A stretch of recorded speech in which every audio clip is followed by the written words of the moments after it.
Good evening. Hello. Hello. I'm here. Hey, so I have, yes, the olden one. I have cleared out quite a bit of the current streams going on, and Advance Wars was supposed to come out last week, and it didn't, but for good reason. So I've kind of got a clear stream schedule outside of the trips I'm taking soon. So I figured, with Somnium Files 2 coming out at the end of June, it's finally time to get back into Great Ace Attorney. Yeah, no, the music, no GM music here, sorry. I figured it's finally time to get to finish Great Ace Attorney Chronicles. I've heard the second game is a beefy one, so we might be at this for a while. I already looked through everything, made sure it was already set up. So, but will there be Cheetos? Probably not. So, I don't know how well the game's going to recap it, but very briefly, Naruhodo Ryuichi, not Ryuichi's the name of Phoenix Wright in Japanese. Naruhodo Ryunosuke, ancestor of Phoenix Wright. He was going to university with his friend Kazuma. Kazuma was a lawyer in training. Ryunosuke finds himself being blamed for a murder of an English professor that he didn't commit. He essentially defends himself in Kazuma's stead because Kazuma losing the case would have meant that he would have been denied this trip that was extremely important to both him and the Japanese law system, apparently. Japanese legal system. With Kazuma's help, Ryunosuke managed to defend himself. On the trip to London, which was the trip that Kazuma was going on, to essentially study their law systems, Naruhodo snuck aboard the ship per Kazuma's request and essentially stowed away to come with him to London. On the trip, so Paper Mario Shiver City round 2, yeah, kinda, more like rounds 5 through 6, 5 through 10. On the trip over, Kazuma was killed. It turned out to be a very, very tragic accident. Naruhodo teams up with Kazuma's assistant, Susato Mikotoba, and the famed detective, Herlock Sholmes. Yes, Herlock Sholmes. The Herlock Sholmes. And they managed to figure out how the murder happened, and it was not a fun time for anyone. And then essentially what happens is Naruhodo ends up in London with Susato, and together they solve a bunch of cases together. They all seem to connect in some way. Some government secrets are revealed by the end of it, and Susato had to rush back to Japan at the very end of the last case to essentially care for her ailing father. So that's kind of the long and short of it. Naruhodo is currently living with Herlock Sholmes in his attic, where he runs his little law agency in London. And there's a prosecutor. He's rude. There's xenophobia everywhere. People do not like the Japanese, or they don't trust the Japanese very much in London. But that's that's the 1890s for you, and I guess also the 2020s, unfortunately. And yeah, that's kind of a quick recap of it all. So I'm ready to move on to 2. I've been waiting to do this for a while. If I didn't play this game right before the stream anniversary and right before Metroid Dread, I would have done this like way sooner. But I am very excited to get into it now.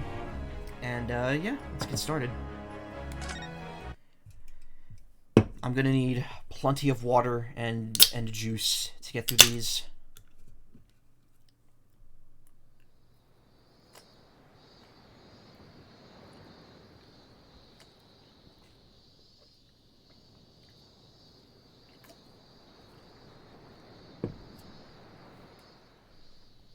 Standing here in the bright sunshine, looking out over the vast ocean, those days in London seem like a dream.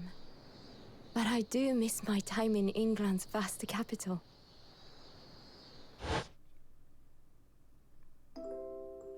You know, he's flourished into a truly wonderful lawyer. I have to really crank the volume up on this one. I've no doubt that at this very moment, he's fighting some noble cause in court.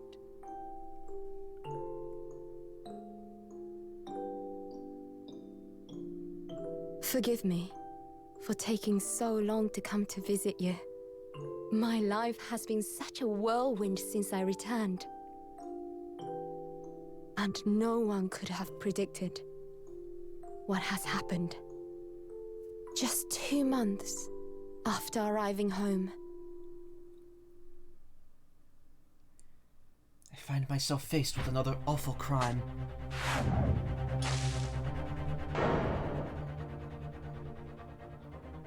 Oh, what? Okay, so already... So I came here today to ask something of you. Tomorrow, I shall be standing in court. For the only time in my life. As a lawyer.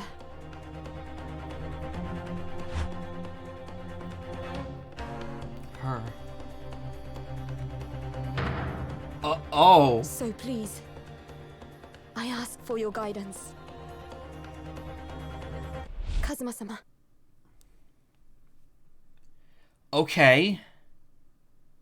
Already with the major twists here. So that Episode 1, The Adventure of the Blossoming Attorney. So that lady that was dead in that scene is the murderer from the very first case of the first game. That's interesting. I thought they said they were extraditing her to her home country. Okay, I gotta get the settings okay, alright. Nothing should have changed from the last time I played it. So yeah, wait time for auto is 2 seconds. Text box transparency is low. Text skip is off. Subtitle screen flashes vibration. Reader mode is off. Audio, everything should be on.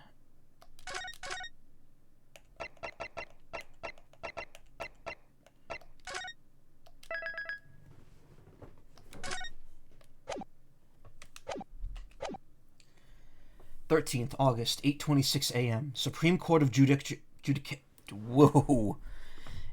Supreme Court of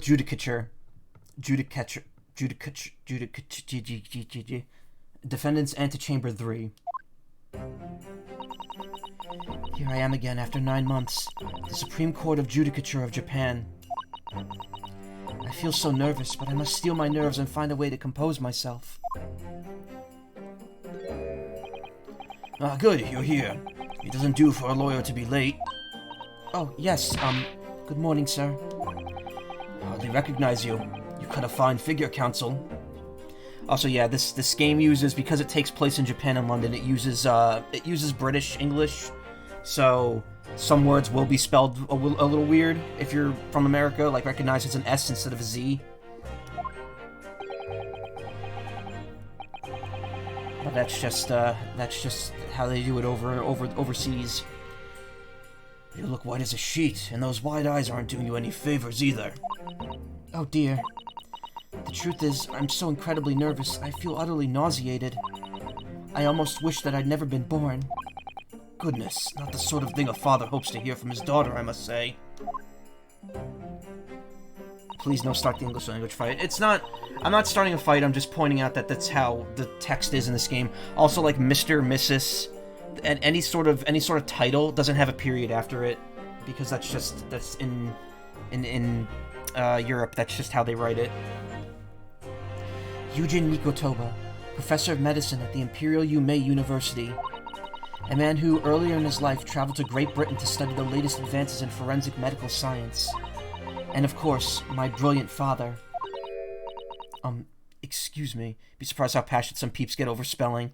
Well, they'll have to deal with it in this game. Would I be correct in thinking that you're to be my lawyer in court today? Oh, yes. Yes, that's right, miss. Well, I want to thank you for agreeing to represent me. I swear in my life, it's a complete fabrication. This whole thing. Ray Membani, born the same year as I, and my greatest friend. Though unusual for a woman in our time, she works at the University Research Laboratory, helping my father. And sadly, she's the defendant in today's trial, accused of committing a truly awful murder. Are you feeling alright? Since we started talking, you seem, well, to have become a little flushed. Oh my, well, it's just that... You look so gallant and dashing. Sorry? And when I fall under your intense gaze, well, it makes me feel rather bashful. Goodness, I don't think she knows. She hasn't realized who I am. It would seem our little plan for this trial is going to work. Oh, what do you mean, Professor Nicotoba? If you and your best friend can't see the disguise, I think we can relax. Disguise? Yes, I've never tried dressing this way before, of course, so I wasn't sure how convincing it would be. But this does make me feel a little relieved, as you say, Father. Father? What? Is that you, Susato? I'm so sorry I didn't say something sooner, Ray. It's just that... No, what are you doing? What's going on? What? It's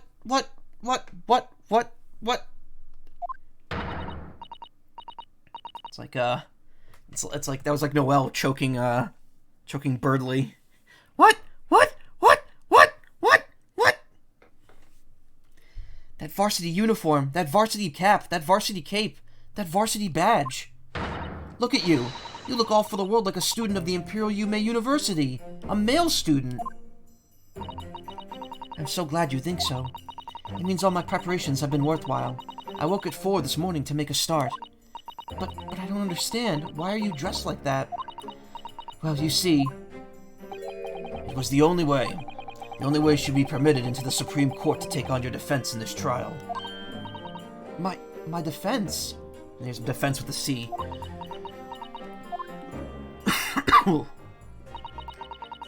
Never before in my life have I felt so frustrated having been born into this body. Courts in Japan are barred to women. We're not even allowed to set foot inside a courtroom. Despite the fact that the laws of the land apply to all people, male and female alike. But women are forbidden. Just for today, I'll be leaving my true self at the courtroom door, so that I can act as your lawyer. Oh, Susato, you go to such lengths for me? Of course, you're my greatest friend. I just worry that I shan't be the lawyer you deserve. Oh no, I have complete faith in you. Ray. It's so strange, though. I mean, you're such an accomplished judicial assistant already. And yet, just because you're a woman, what a wretched reason. I mean, why shouldn't you be allowed in court? You're so gallant and dashing. Ray, please don't look at me like that, with those flushed cheeks and doting eyes. Yeah. Oh, I'm sorry. I'm sorry. It's just, you really do look so dashing. Do I not have access to the court record right now? I can't remember what button it was. No, I don't. Yes, you mentioned that once or twice. You should be pleased. It means you look convincing as a man. I am pleased, I think. It certainly helped to bolster my confidence today. Ray, you're managing to put on a brave face in all this, but I could see right through it. I've noticed how your shoulders are slumped and how you're trembling ever so slightly. Susato, you do believe me, don't you? I didn't do it. I couldn't have. I mean, murder. Of course. You have nothing to worry about. Your conscience is perfectly clean. Isn't that right? Yes. Yes, it is. Perfectly clean. I've absolutely no doubt in my mind about your innocence, which is why I'll stand by you until the bitter end in this trial. Whatever happens, I'll always be on your side. Because that's what it means to be a defense lawyer. It means so much to me, Susato. Defendant, counsel. Court is about to begin. Proceed to the courtroom at once. You should go in at once, Ray. If you're late, the judge won't hesitate to pronounce you guilty. Oh. Stand aside! What the hell? I don't think I've ever seen her run so fast. Well, Sasato, you've certainly surprised your father, going to such lengths to be admitted into the courtroom, and with no prior experience of being a lawyer. There was simply no other way. That's all there is to it. But Father, you haven't told her, have you? I mean, I'm right in assuming that Ray doesn't know how it came to this? Yes, quite right. I've kept that information from her. It would only worry her if she found out that no other lawyer would agree to take her case. I didn't want to burden her with that. And is it true?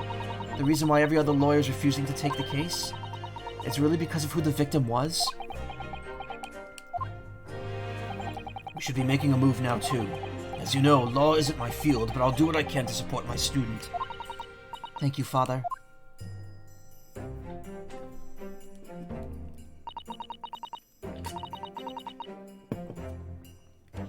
I'm Sasato Mikotoba, a judicial assistant. 8 months ago, I accompanied a student of law on a study trip to Great Britain. But 2 months ago, due to unforeseen circumstances, I found myself back in Japan. How many times have I wished that he were here? I wonder. Still, I have no choice but to steel myself for the trial ahead. Wish me luck, Naruhodo-san.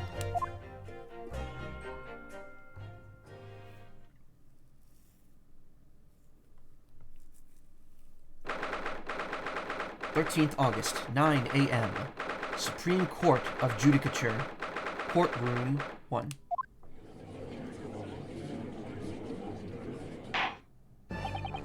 This court is now in session to hear the trial of Ray Membani. The prosecution is fully ready to proceed, Your Excellency. I love this costume. Oh, that's awesome. Even though it's just a school outfit, it looks really cool on her. Defense counsel, are you ready? That was wrong voice. I think that was supposed to be Nicotoba's voice. Yes, Your Excellency, we are ready. Ready. Yes, counsel. According to your registration details, your name is, Ryutaro Naruhodo. Is that correct? Sorry? Oh yes, I had to come up with a suitable male name for you for this little adventure. So I'm afraid to say I simply put down the first name that sprung to mind. Well, counsel? Yes, that's right. That's me. Yes, I am Ryutaro, he who has vowed to uphold the pride of the great Naruhodo clan. Ah. Seems Ryutaro may need to consider how better to uphold his manly act first and not overdo it. And those wild, wide eyes aren't doing you any favors either. She's doing the exact same thing, Ryunosuke did in his first 2 trials. Just relax and listen. Naruhodo? A fresh face in this courtroom, if I'm not mistaken. But the name Naruhodo, would that perchance be... Maybe thinking of Ryunosuke Naruhodo, currently in Britain as part of a study program. That is, his cousin. His cousin, excuse me. That's right, Ryutaro here has been studying in the provinces, but was called to the capital for this trial. I assure you, in matters of law, his knowledge rivals that of any of Tokyo's preeminent lawyers. Any of them. Tut tut tut, what a pitiful situation. Having been rejected by every lawyer in the capital, the accused has to call in a country boy. How dare you! Sato is every bit as gallant and dashing as any of your Tokyo attorneys.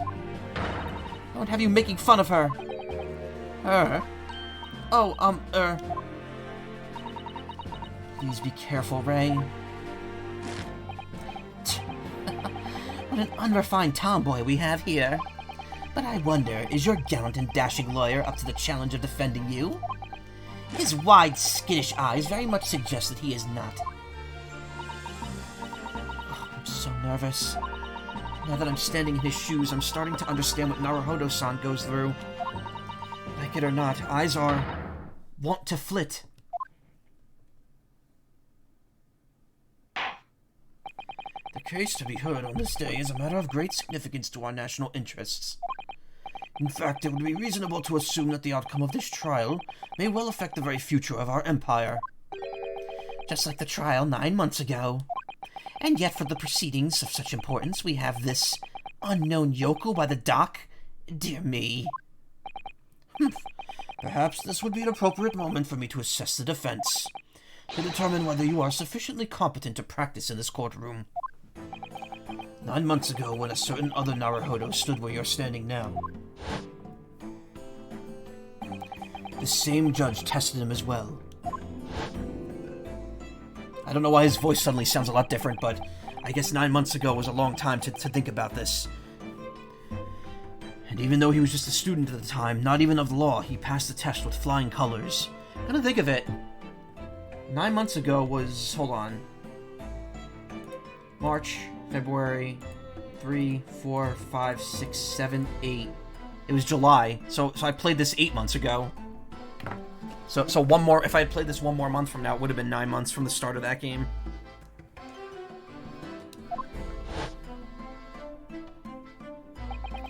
For a trained and experienced judicial assistant like you, this will be easy. So, counsel, do you consent to answering some simple questions? Alright, it's time to prove myself, and make an ass of myself immediately. Yes, Your Excellency, but please do make them simple. Very well, to start with, you will state the name of the victim. Whew, that is simple. I couldn't forget that if I tried. Ah. What's the matter? Now that I'm standing in his shoes, I'm starting to understand something else Naruhodo-san goes through. Like it or not, minds are wont to blank. It's not surprising, really. It is your first time in this position, and in that guise. Even a bright spark like you is bound to flicker and falter a little under the circumstances. Oh dear, this is a dismal failure. Don't fret, you only need to use the knowledge you've gained as a judicial assistant to overcome the problem. Of course, the court record. Yes, the answer will be amongst all the key information about the case in the court record. That's right. Just use R to open the court record. Then you need to flip to the people section with R. And don't take too long over it. His Excellency is watching over closely. Alright, check the court record with R. That's where the information I need will be. I'm waiting, counsel. What is the name of the victim in this case? Post-Mortem report. Time of death just after 2 p.m. Death is believed to be due to trauma to the victim's lung from a knife blade. Only a single wound was identified. Victim, Giselle Brett. Yep, that's the girl from the first case of the last game. Time of death, 11th August, around 2 p.m. Ascertained by examination and witness statements. Female, British. Why are you British? Single deep stab wound from behind, piercing the lung and resulting in a fatal hemorrhage. Death would have occurred within minutes. Notes, extreme meiosis, pupil constriction was observed in the victim in both eyes. Oh, I wonder if she was poisoned.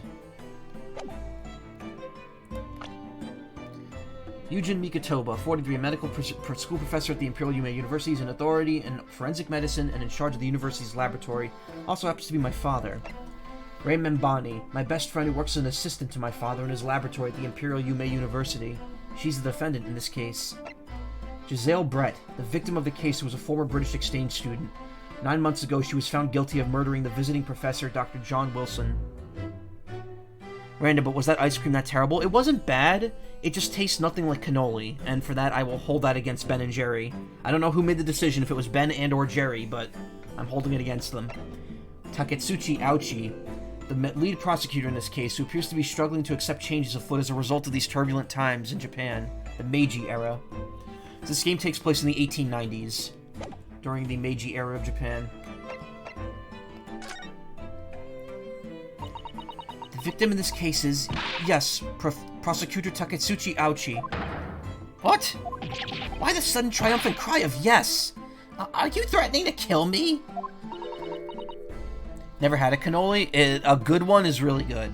Like if it's a well-made one, it's really good. I don't know how they make cannolis over on the West Coast or where you could get them, but you know, living near New York, cannolis are very, very common in many Italian bakeries. He seems angry. And you're surprised? Did you consult the court record? You must look through it carefully. Oh, yes, I did, of course. I looked at everyone on file. And I chose the person whose features appeared to be the most deathly. I must say, this most unusual methodology of yours leaves me almost speechless. It occurs to me with renewed certainty that reading the information carefully is vitally important. I strongly recommend it. Oh dear, I simply cannot ignore that imploring look. Your Excellency, please allow me to amend my answer.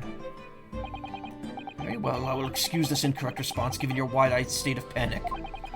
What is the name of the victim in this case? I'm picking the wrong answers on purpose, don't worry. Eugene Nicotoba. The victim in this case is none other than Professor Eugene Nicotoba. What?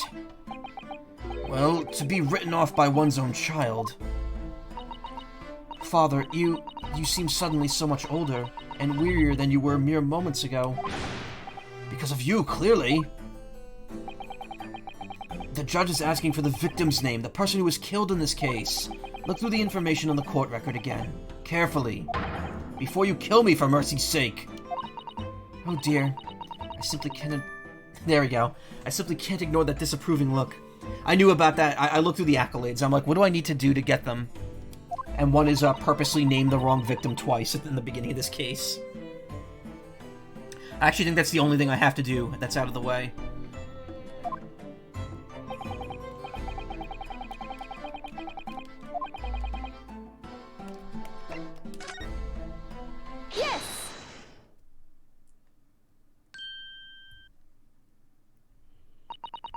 The name of the victim who lost her life in this case is Miss Giselle Brett.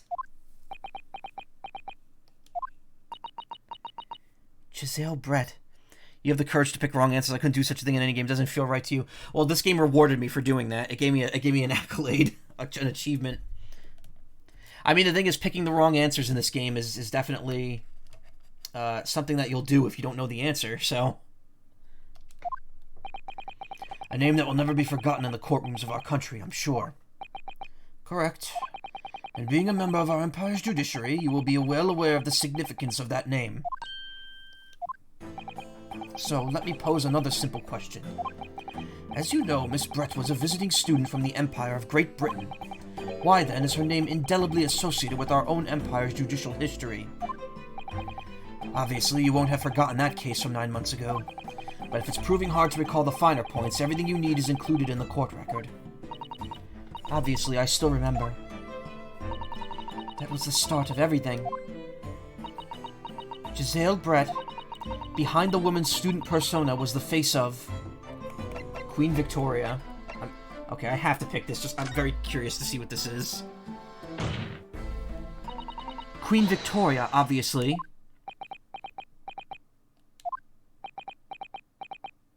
It's really funny because Sasato herself is kind of well, she's no nonsense in court, but she's very silly. She could be very silly out of court.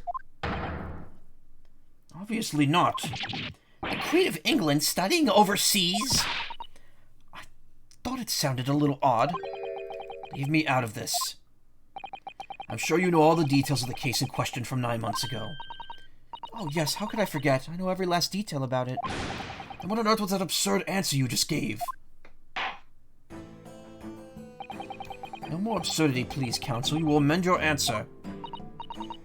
Yes, of course, Your Excellency. Do they both have to call my answer absurd?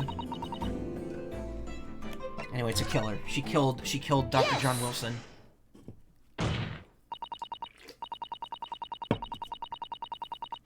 "9 months ago, a visiting professor of medicine at the Imperial Yume University was killed. And the culprit was Giselle Brett. Yes, she was a killer. At the time, our country had just signed a new treaty with the Empire of Great Britain, and it was in the midst of this delicate diplomatic situation that this incident occurred. An Englishman, Dr. John H. Wilson, was shot dead. I believe it is an associate of yours, Professor Nicotoba." Oh, that was the judge saying that, I guess. "Yes, I was indeed indebted to the man. He'd been my mentor when I was in London to study forensic medicine." Oh, okay. Yeah, and in the last game, we found out that his daughter, Iris, who lives with Herlock Sholmes, Well, we found out that she was his daughter. Like, we pieced it together. Iris Wilson. Again, there's going to be spoilers for the first game, because this is directly tied to it.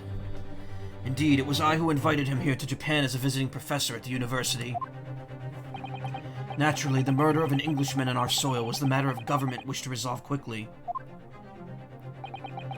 I read that wrong. Indeed it was, which is why a secret trial was conducted here at the Supreme Court.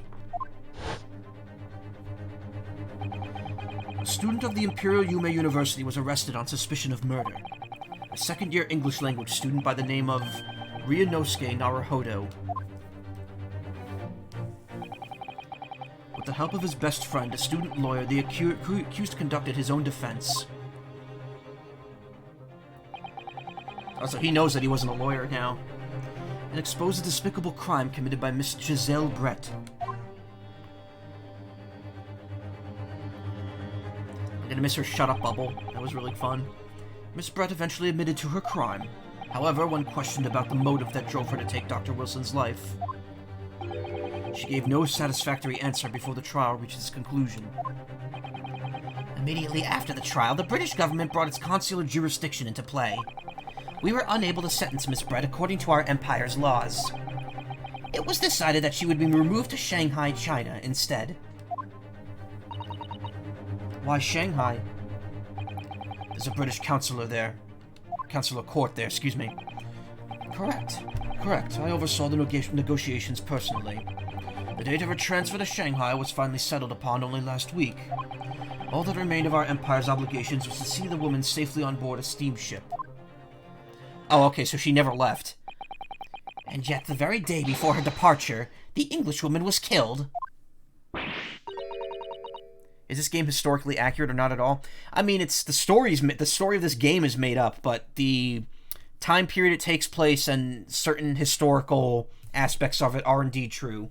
Unlike the other Ace Attorney games, which take place in modern times and are kind of just rooted in whatever they say is going on, this definitely has a more realistic root in terms of its setting and I guess how things work. But at the same time, there's a lot of liberties being taken, so it's not 100% accurate. Only the day before?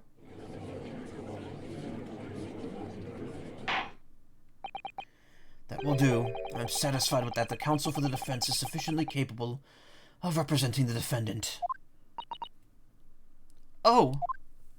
Thank you, Your Excellency. Over the first hurdle. Now, a summary of the incident, if you please. Prosecutor Aochi.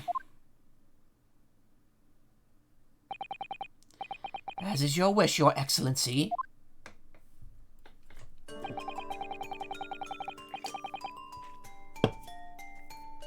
The repugnant crime took place on the 11th August in broad daylight. Burbs. On the outskirts of the Imperial capital under a bright blue sky at a secluded bathing spot by the sea. The incident occurred inside a small beach hut erected for bathers to rest or change their clothes. Smiling up until her death. The cause of death was a single stab wound to the posterior abdomen that pierced the victim's lung. An injury which proved fatal. There were two persons alone in the beach hut together at the time of the victim's death. Miss Brett in her bathing attire, and the accused Ray Membani. Accordingly, there could be no doubt of the accused's guilt, especially when we consider she had powerful motives. The police arrived rapidly at the scene and promptly arrested the young lady.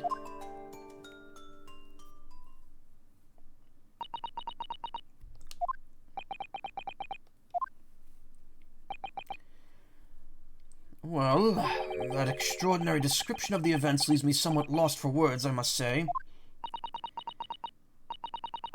That's certainly true. The prosecution's summary was full of words that raise an awful lot of questions. As a lawyer, I really ought to pick up the prosecution counsel on what he said about a powerful motive. You're clearly exaggerating. Powerful motive is a blatant overstatement.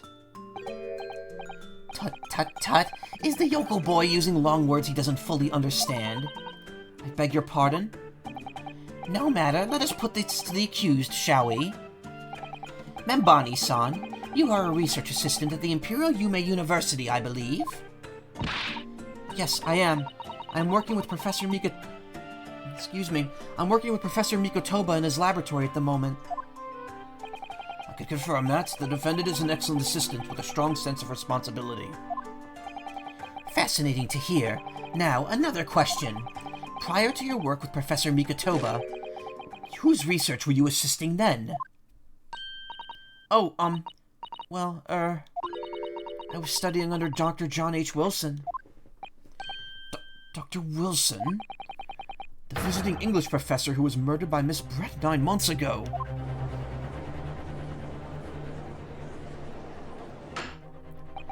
The accused had a deep-seated respect for her former mentor, Dr. Wilson. Is that not true? Yes. Dr. Wilson was a wonderful man. Interesting. And tell the court what deep-seated feelings you had towards the Englishwoman who killed him. Well, obviously I was filled with hatred for what she had done. A powerful hatred. Oh no, Ray. Be careful of what you're saying.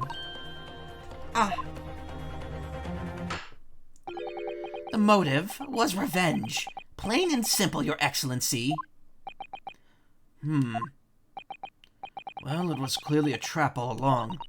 How wicked of him to use Ray's undying respect for her former mentor against her like that. When do I get to the point where I snowboard through my brain? When do I get to logic dive in this and then do panic talk action? I must find out more details. It's something we can use to bolster our defense. As a lawyer, I really ought to pick up the prosecution counsel on what he said about the bathing spot. Why was she in the bathing spot? If I may, Prosecutor Ouchie. What do you want, you fresh-faced young yokel student? I wonder, could you explain, please? You mentioned a bathing spot. My apologies. Clearly my modernity has confused my poor country bumpkin's simple mind. Bathing spots are the very latest trend in health practices from the West. We are told that bathing in the water of the ocean is curative, therapeutic, and excellent for the skin's... No, that's not what I meant. I was referring to the fact that Miss Brett had, to all intents and purposes, been found guilty of murder. Why would a known criminal have been relaxing by the sea?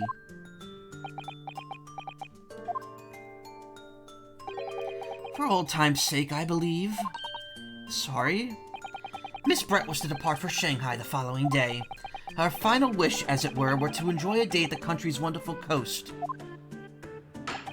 And the British Embassy put extreme pressure on our government to comply.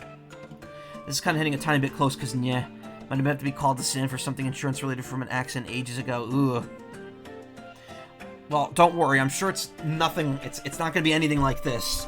This is not real court. Don't worry. But on what grounds would we agree to such a request? Not for you, oh. Because, as usual, our government is unable to stand up to foreign powers. In matters of diplomacy, it seems we don't even have the courage to decline the whims of a known criminal. Just like the Americas towards any rich person. Don't look at me, Professor. It was the government who granted permission, not I. In any case, it was decided that, with a dedicated detective on duty, nothing could go wrong. But in fact, a murder took place. I said, don't look at me. It was that young student girl who did it, not I! The other side doesn't want to settle yet. It's going to happen. Ugh. No one has proved that yet. I wouldn't provoke the man if you didn't need to. At this stage, I need to gather more information, I think. As a lawyer, I really ought to pick the... Okay. Membani-san. Yes, what is it, Naruhodo-san? I'm starting to wish he made my alias Ryutaro Sasato. Please tell the court why exactly you were present at the bathing spot with the victim in the first place. And why you were alone with her. Oh, well, no, that's not true. It wasn't like that at all. This is going to be a coffee shop nearby, so it's not entirely bad. Yeah. Whenever I have to go and do anything, I usually go and get coffee afterwards. Speaking of which, I have to take a day off this week and do errands. I was going to do errands this weekend, and then I realized that this weekend's Easter weekend. Everything's going to be closed on Saturday because of Good Friday. I'm like, fuck. So I'm going to have to work something out here and figure out what I want to do.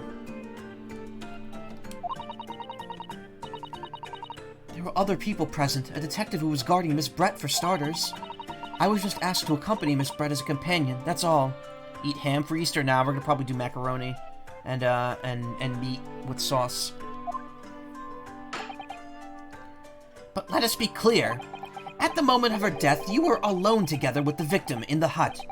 You and no one else. Hold on. I was just asked to accompany Miss Brett. There were other people present. Detective was guarding Miss Brett. It's not... okay. The truth is, there is only one reason why this young woman accompanied Miss Brett on her bathing sojourn. It was the accused's last chance to take the victim's life. No. Because, as we know, the following day would see Miss Brett extradited to the British authorities in Shanghai. And the accused would never have an opportunity to dispatch her again.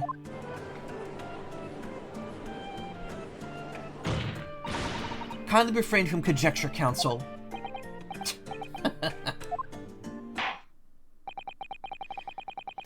I believe we have a clear picture of the incident now. Despite her guilt being determined 9 months ago, Miss Brett managed to avoid incarceration, instead continuing her research work at the university. Obviously, over that period, she and Ray would have encountered each other on a number of occasions. Seeing the murder of the mentor for whom she had such great respect for, enjoying such undeserved liberty... Yes, even if it was only temporary until Miss Brett's extradition to Shanghai. You can hardly blame Ray for her feelings of anger and resentment. Poor Ray. So, Your Excellency, if you'd be so kind as to peruse this exhibit. A photographic print that shows the scene of the crime immediately following the grim incident.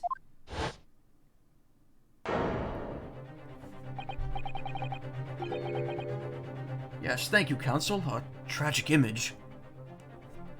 Yeah, not really tragic. Who can blame her? Also, yeah, that guy's expressions and gestures. There's a person from his bloodline in every single Ace Attorney game. He's always like the first prosecutor you face off against. He has 3 or 2. Yeah, he has 2 descendants that you face off against in the other games. As you could clearly see, there is nowhere within the hut that anyone else could have hidden. The court will accept this photographic print as evidence. Photographic print of the scene taken by police just after the incident occurred. The stab wound in the victim's back is clearly visible. As I understand it then, the victim and the defendant were alone inside the beach hut at the time. This is deeply troubling, I must say. The finger of guilt points firmly at the defendant. Well, Your Excellency, naturally, the prosecution has much more to its case. We intend to prove the accused's appalling actions beyond all possible contention. To that end, I can confirm that we have multiple witnesses to the crime and damning evidence. Witnesses? But who? One of whom, I might add, is a highly respected police detective. I think I know who that is. I assure you, the testimony of these witnesses will leave no room for doubt.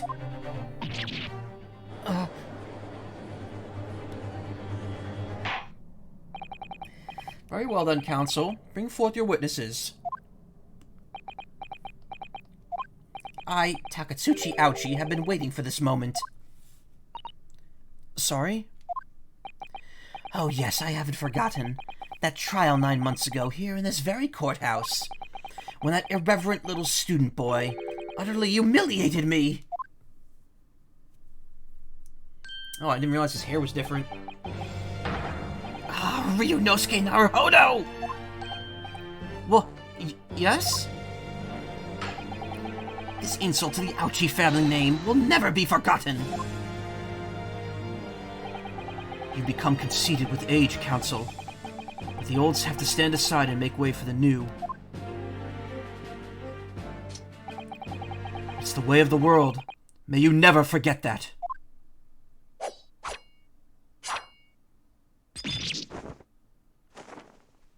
Oh, he cut his bun open, and now he's got a little swirly thing on his forehead. Strike the head of a samurai whose top knot has been cut, and the bell of cultural enlightenment tolls. Yes, on that fateful day, my former self died. The start of your own mini Meiji revolution. Are you modernizing as well, Council? Silence! Since I swore revenge back then, there has been a minor miracle atop my head. Observe the ouchy growth. You see? You see this seed of hope sprouting forth from the barren expanse of my crown? I think that tiny growth is trying to tell me something. I'm afraid I can't really see. Where's the hope exactly? I said silence! Today, I face another yokel student of the Naruhodo clan. Well, I will vanquish you. And my victory will be fertilizer for the seed of hope atop my head. You have been warned. Bald. What that? The prosecution calls the witnesses to the stand. Looks like the stakes are high on both sides in this trial. Prosecution and defense each has much to lose. A haircut is hardly comparable to Ray's life.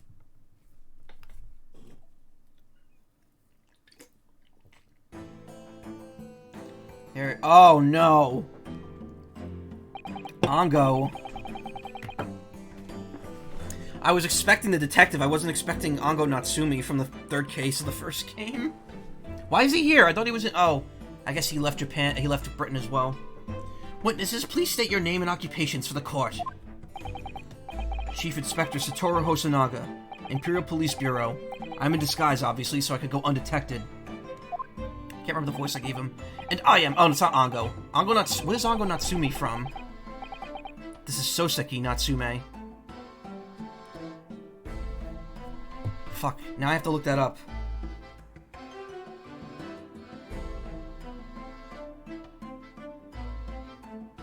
Oh, Ango was from, Ango Natsume is from Persona 5, Strikers. And also, it's Natsume. And I am, well, the next big thing in books. An author renowned throughout the capital, in fact. Yes! Soon to be sold out. The satirical I Am a Cat. A sensational success by Soseki Natsume. What? Who is this guy following him? Look, he's got ink on his hand. He's like rubbing ink out constantly. The fuck is that, Poe? Well, he's a Japanese man who was studying English in Great Britain, but he was forced to go to Britain. Like, he didn't want to go on a work study. He was forced to. And after we found him innocent of a murder, he returned to Japan. Oh my goodness. Struggling student from the provinces, please. You needn't be in awe of me. When I was streaming the first game, everyone hated Soseki. Everyone was so annoyed because of the way he acts. I needn't? It's only natural that you'd feel nervous in my presence. Oh, so now he's not only annoying, but he's arrogant, too. In the first game, he was like a scaredy cat, because he thought he was being haunted. Now he's annoying, and he's full of himself. But all of you, please relax. Call me Soseki, even. Yes. What on earth is Soseki-san doing here? Tread carefully, Susato. That author fellow knows you from your time in London, doesn't he? If he exposes you for who you really are, this will be over before it's begun. Yes, of course. I know. I presume Soseki-san won't have forgotten about me. I could certainly never forget him. Although he does seem to have changed somewhat in the 6 months or so that it's been since I last saw him. And as for Inspector Hosanaga, that amazing outfit is... hard to believe. Do I have something on my face? I cannot remember the voice I did Hosanaga at all. You like him more than Zinnia, that's for sure. Well, your glasses for one, although they don't seem to be helping you see. Thank goodness he hasn't recognized me either. I suppose it's this... I suppose it's this disguise, isn't it? I thought that appearing here in clothes I was wearing at the time would make for a more faithful testimony. Okay, give me a second. I want to see.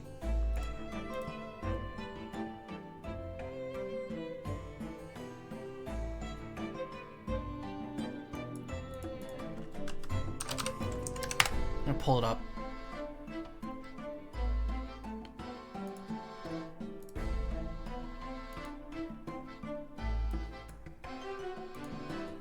Might take me a second. That was quite a while ago now that I streamed that.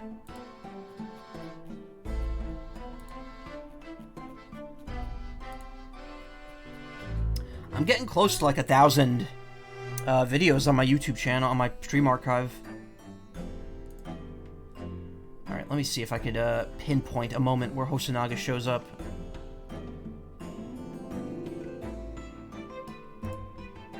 Wasn't there one that like revolved around him where it was like Howlin' Mad Hosanaga? Burning down the louse. Himbo Detective.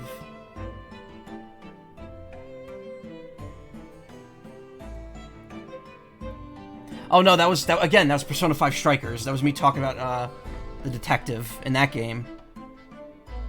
Alright, let's see here. Blah blah blah blah blah. Up there he is. There he is. Inspector, you mean? Yes, I took the plate. In the interests of preserving this. Yes, I took the plate. In the interests of preserving evidence from the scene of the crime. It's just my I normal took voice. it, meat and all. And I don't care if they call me a crime scene thief because of it. Okay, apparently all my voices just sound the fucking same, so... Also, that was from the first case where I was trying to pin the, murder on the woman who's murdered here. I thought that appearing here in the clothes I was wearing at the time would make for a more faithful testimony. It is my guiding principle to carry out all testimonies flawlessly. Well, I can appreciate why an Imperial Police Bureau detective might have been present. What business did a writer such as yourself have being at the scene, Soseki-san? Ah, well, you see, I had been asked that day to give a lecture. On the morning of the incident, in the Imperial Yume University's Grand Lecture Hall, no less. Did I say Gland or Grand? At Yume University? After the lecture, I had a very pleasant conversation with a researcher from the Medical Science Department. The professor over there, in fact.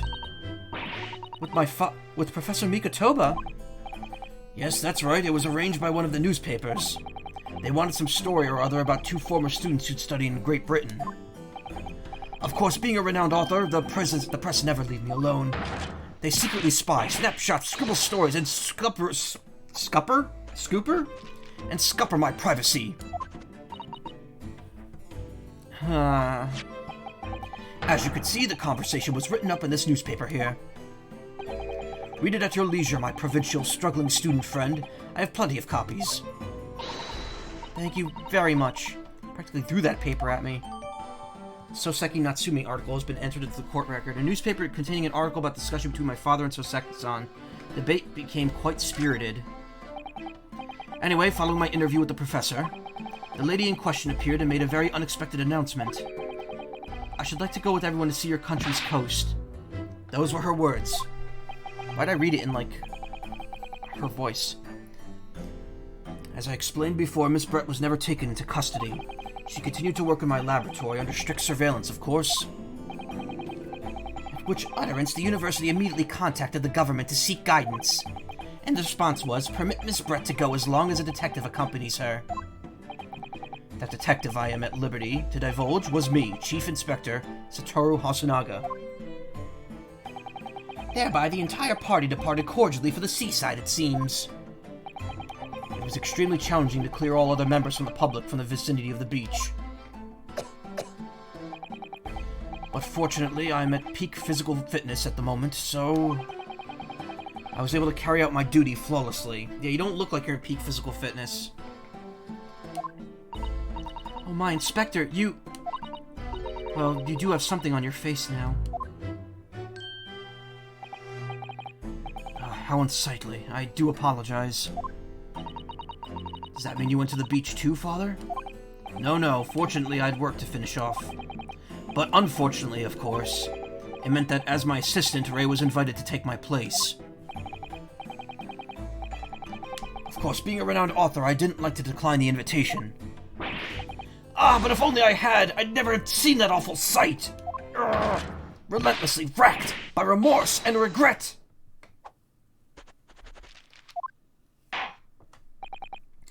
Very well, I must now ask you to present your formal testimony to the court. You'll give an account of all that you witnessed on your impromptu excursion to the coast. We are 1 hour in, and I'm finally getting the gameplay. I'm wondering if there's actually something wrong with Hosanaga, or if that's just a running gag with him always coughing up blood. Of course, Your Excellency. Relentlessly racked by remorse and regret, I am...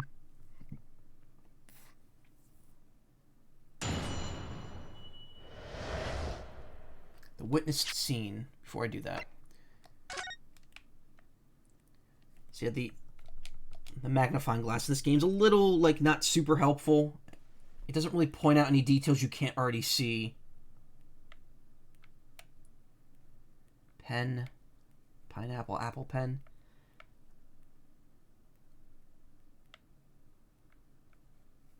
Okay, nothing going on there. Oh, they didn't even translate anything. I guess it's not important. Cat. That's the cat from his apartment in the first game. What's all this going on over here, though? What is that? Is that a crack on the lens? Oh, is this gonna, like, is the cameraman gonna have some part in this? Satoru Hosanaga, 30, a chief inspector in the Imperial Police Bureau who was surreptitiously submerged in the sea in order to keep watch over Miss Brett. He was present at the time of the murder. Soseki Natsume, former visiting student of the British Empire who returned to Japan after a spell of bad luck with the law. He's now a successful author and a witness in the current case.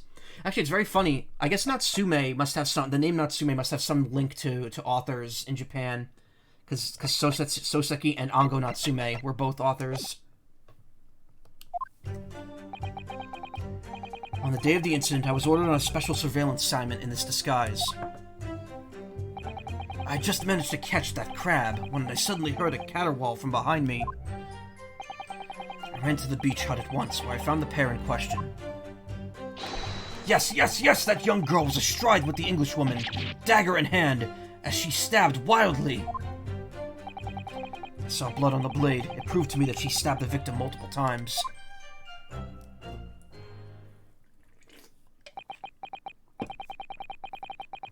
Indeed, it does appear from this testimony that both witnesses here present saw it.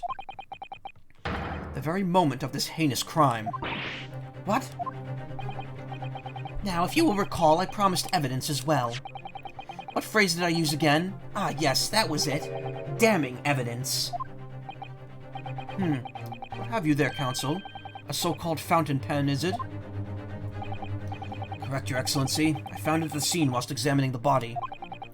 It appears that in her dying moments, with her final ounce of strength, the victim clutched a piece of evidence that would positively identify her killer. What? Your Excellency, if you would cast your eyes over to the photographic print of the crime scene once more. Ah, goodness me. Yes, the victim is clearly grasping something quite deliberately there in her hand. That's right, the fountain pen. And if you would kindly examine the pen, Your Excellency. Ah! The owner's initials have been engraved into the ebonite barrel. R.M. Ray Membani. The initials of the defendant. Ah. No! Oh my god. She like hit the wall. That's a rather dramatic defeat pose. This fountain pen will be admitted immediately as critical evidence. Pen that the victim was found grasping in her hand. It carries the initials RM. So, have I admitted anything? What? Oh. Okay, can't examine it. Decisive testimony and damning evidence. There's a bright blue sky outside the courthouse today. Perfect weather to ascribe guilt, I feel. I don't understand. The prosecutor Ouchie of 9 months ago had none of this man's poise. Counsel of the defense, you may begin your cross-examination now. Naruhodo-san. Naruhodo. That means... Oh, yes, me. Is there another Naruhodo in my courtroom? Actually, there isn't even a single Naruhodo in your courtroom. Cousin Ryutaro, pull yourself together, please. Alright, I've seen this countless times as a judicial assistant. I can't do that word! Alright, I've seen this countless times as a judicial assistant. Find inconsistencies in the witness's testimony to prove they're lying somehow. That's all there is to it. That's how a real lawyer would handle a cross-examination. So let's see what I can do.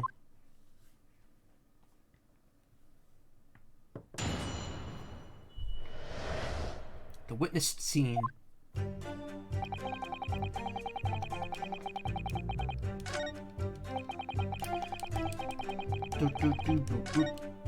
Oops.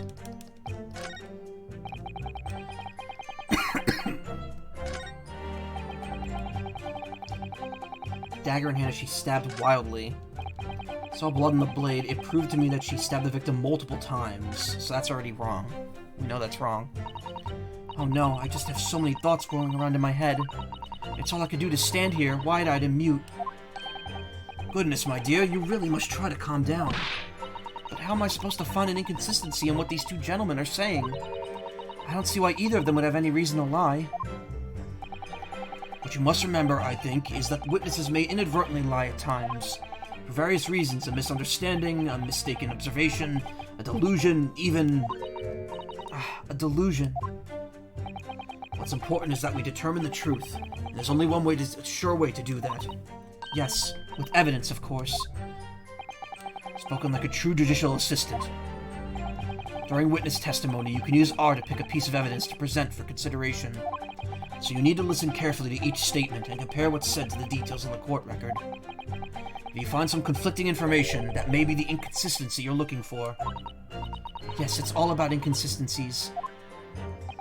Once you've identified a witness's statement that appears to conflict with a piece of evidence, present the evidence to the witness with X, and the way ahead will present itself to you, I'm sure. Yes. Alright then. I'll consider the details of the evidence in the court record against each statement to find an inconsistency. I hope I'm up to the task. Don't forget that you can have witnesses repeat their statements as many times as you like. Everyone has has to start at the beginning, remember, so those wide eyes are quite forgivable. And besides, there's no one else to defend the poor girl. You're right. I need to listen to the testimony again from the start.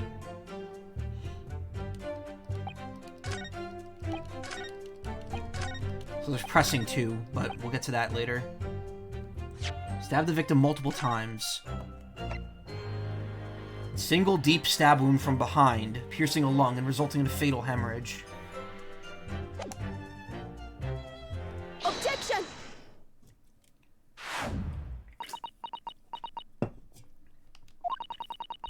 What that accusatory cry just welled up from deep inside me. I think I finally understand. Every time Kazuma-sama and Naruhodo-san have stood here at this bench, the stakes have been very, very high indeed. What's the meaning of that menacing pose, counsel? I'd like the witness to clarify something for me. Who? What? Where? When? How?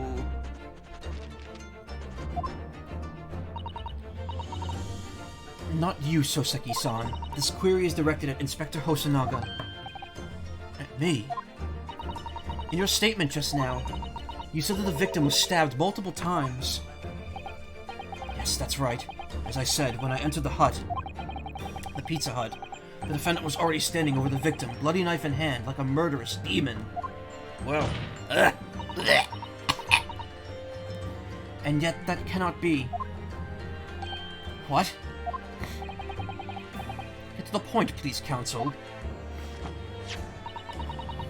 In the post-mortem report, it clearly states that the victim was stabbed one time only.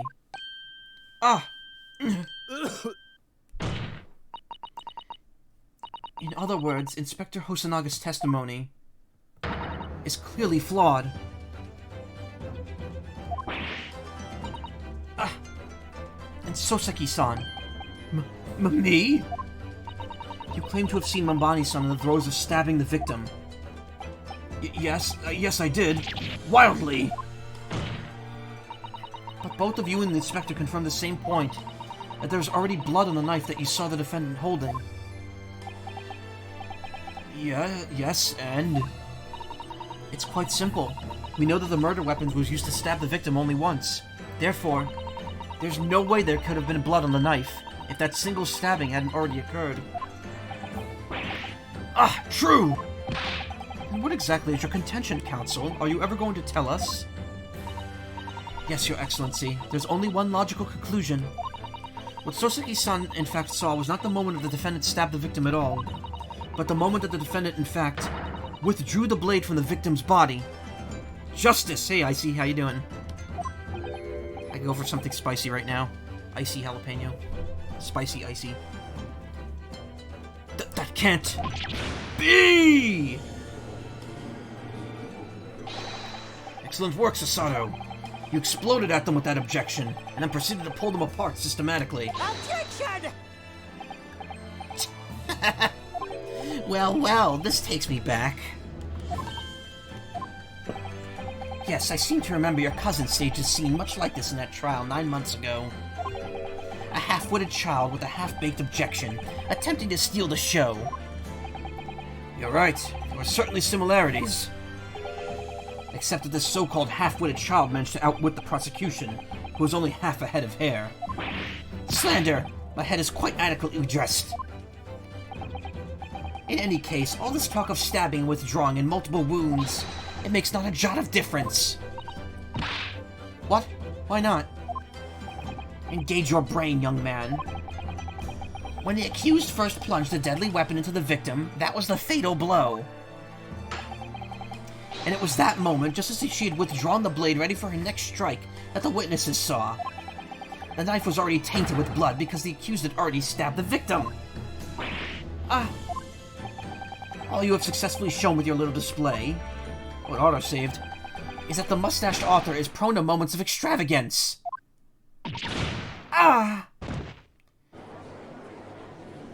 Man, she gets absolutely blown away when she's surprised.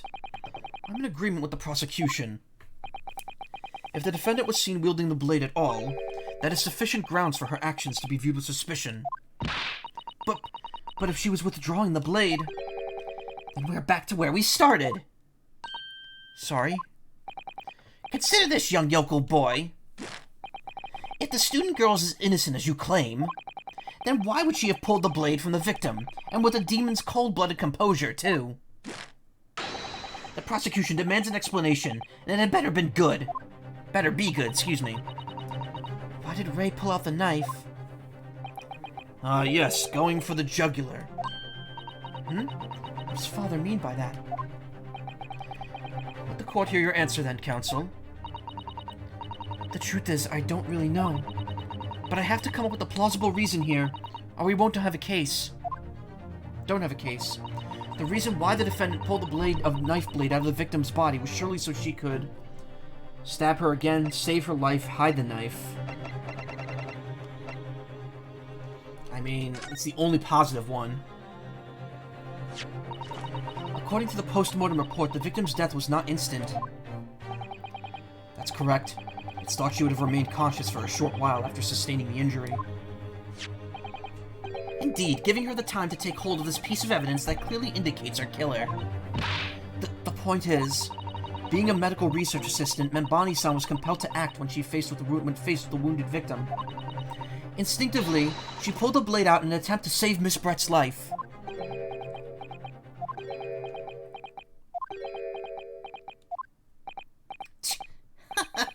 Did you hear that, Your Excellency?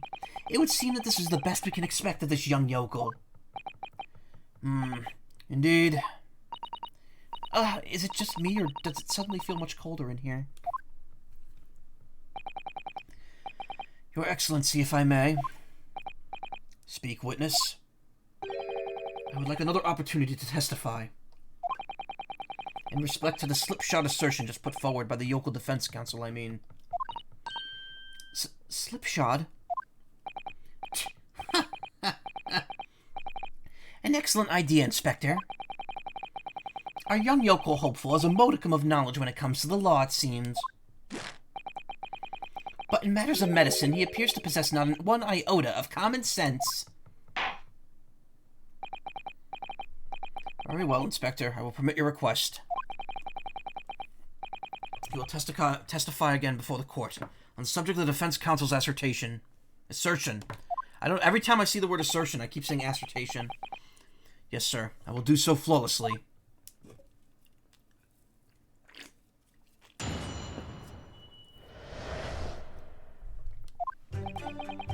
Pulling a blade from a wound without thinking could cause heavy bleeding. That's basic knowledge that any medical research assistant with an ounce of sense ought to know.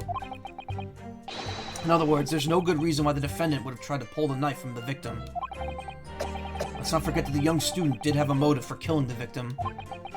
The man the victim murdered 9 months ago, Dr. Wilson, was the defendant's highly respected mentor. Is what you just said true, Inspector? Could pulling a knife from a wound really cause the wound to bleed heavily? Yes, think of the weapon itself as a stopper in the wound that prevents excess blood loss. Until a doctor is ready to provide proper treatment, that stopper shouldn't be removed. Oh, I see. Huh. This is why yokels should stay on the farm. Even a quack from some obscure mountain village would have such basic knowledge. Anyone who's ever given someone a little poke with a knife and pulled it out again knows it. Oh, well, I've never stabbed anyone, you see, or pulled a blade out of a wound, so... Of course you haven't. I didn't bring you up to behave like a bandit. Father, is it true what they're telling me? Yes, it's a basic remedial knowledge for medics. Ray would have been well aware of it. If she were to claim ignorance of such fundamentals, that would prove fatal in many ways. But then why would Ray have done it?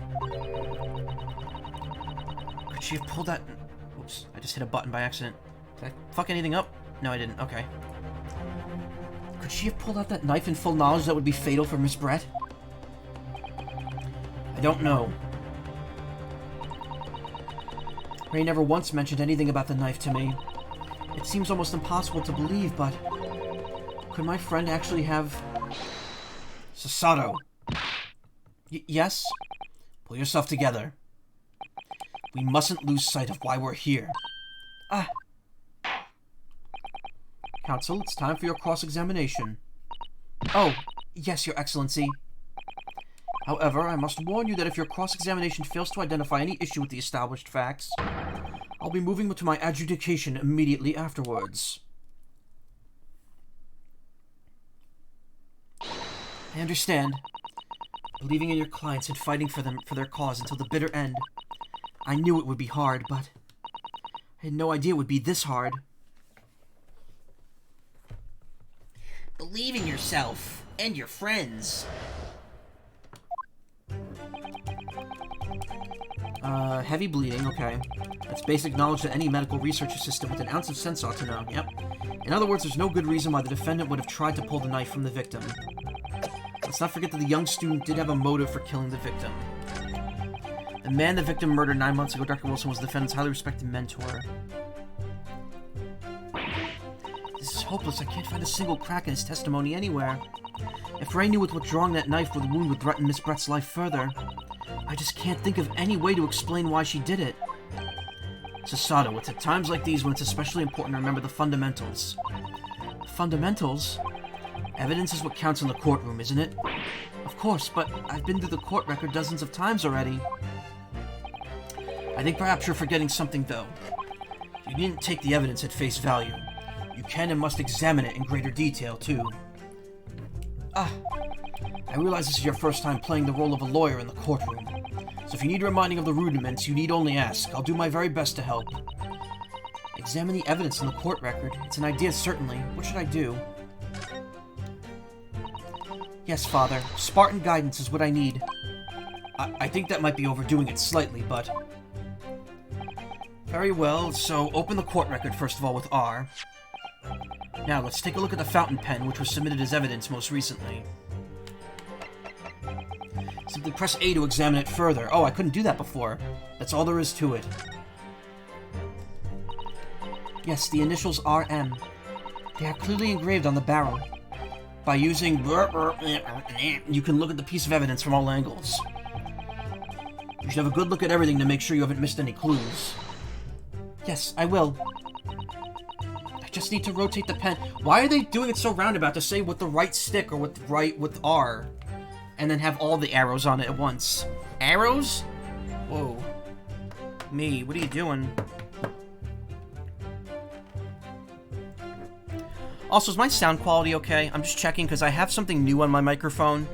It's not in any of the recording parts, but it's something I was told to put on it from someone important. It's kind of a personal thing.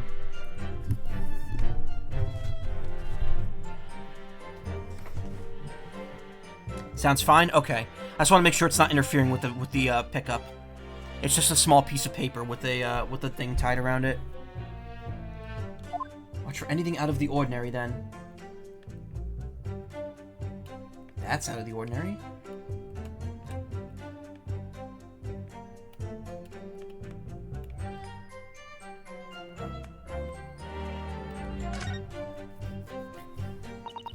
There's some sort of emblem here. Look. But it isn't a Yume University one. Must belong to some other organization, I suppose. Business of some kind. That would seem to imply the pen doesn't in fact belong to Ray.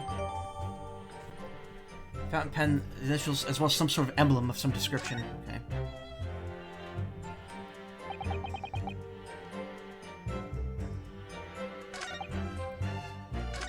In other words, there's no good reason why the defendant would have tried to pull the knife from the victim. Let's not forget the young student did. Okay. I still don't understand what that applies to anything here. Hold on.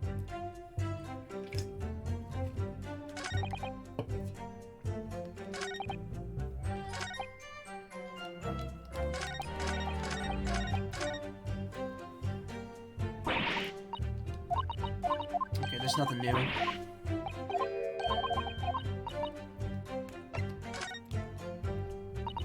Come to think of it, Cosmo-sama and Naruhodo-san were always turning evidence over in their hands. Yes, I need to examine things in greater detail with A. Ah, by the look in your eyes, I see it's coming back to you. Go to the court record again and have a thorough look at everything. You may just find a clue. Yes, I'll do it straight away. There's something else in there that I missed.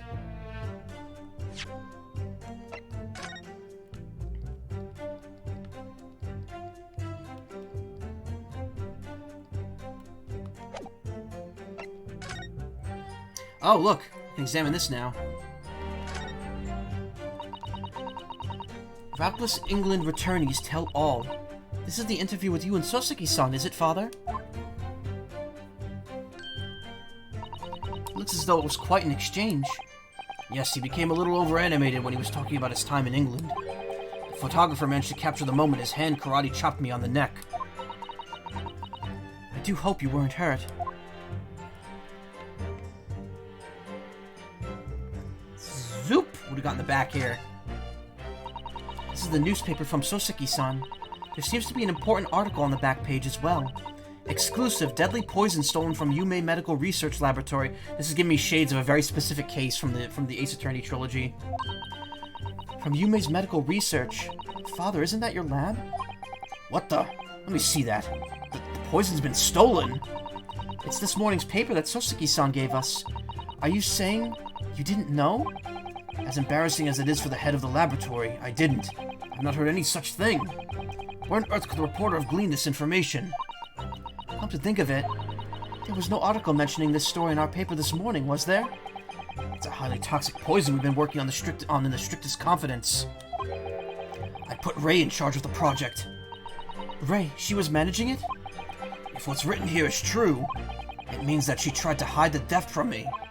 And moreover, the details were leaked somehow. I don't believe it. We need to read this article very carefully. An article about the poison has been entered in the court record. An article about poison that was stolen from a laboratory at Yume University. Even my father, who was responsible for the lab, knew nothing of the incident.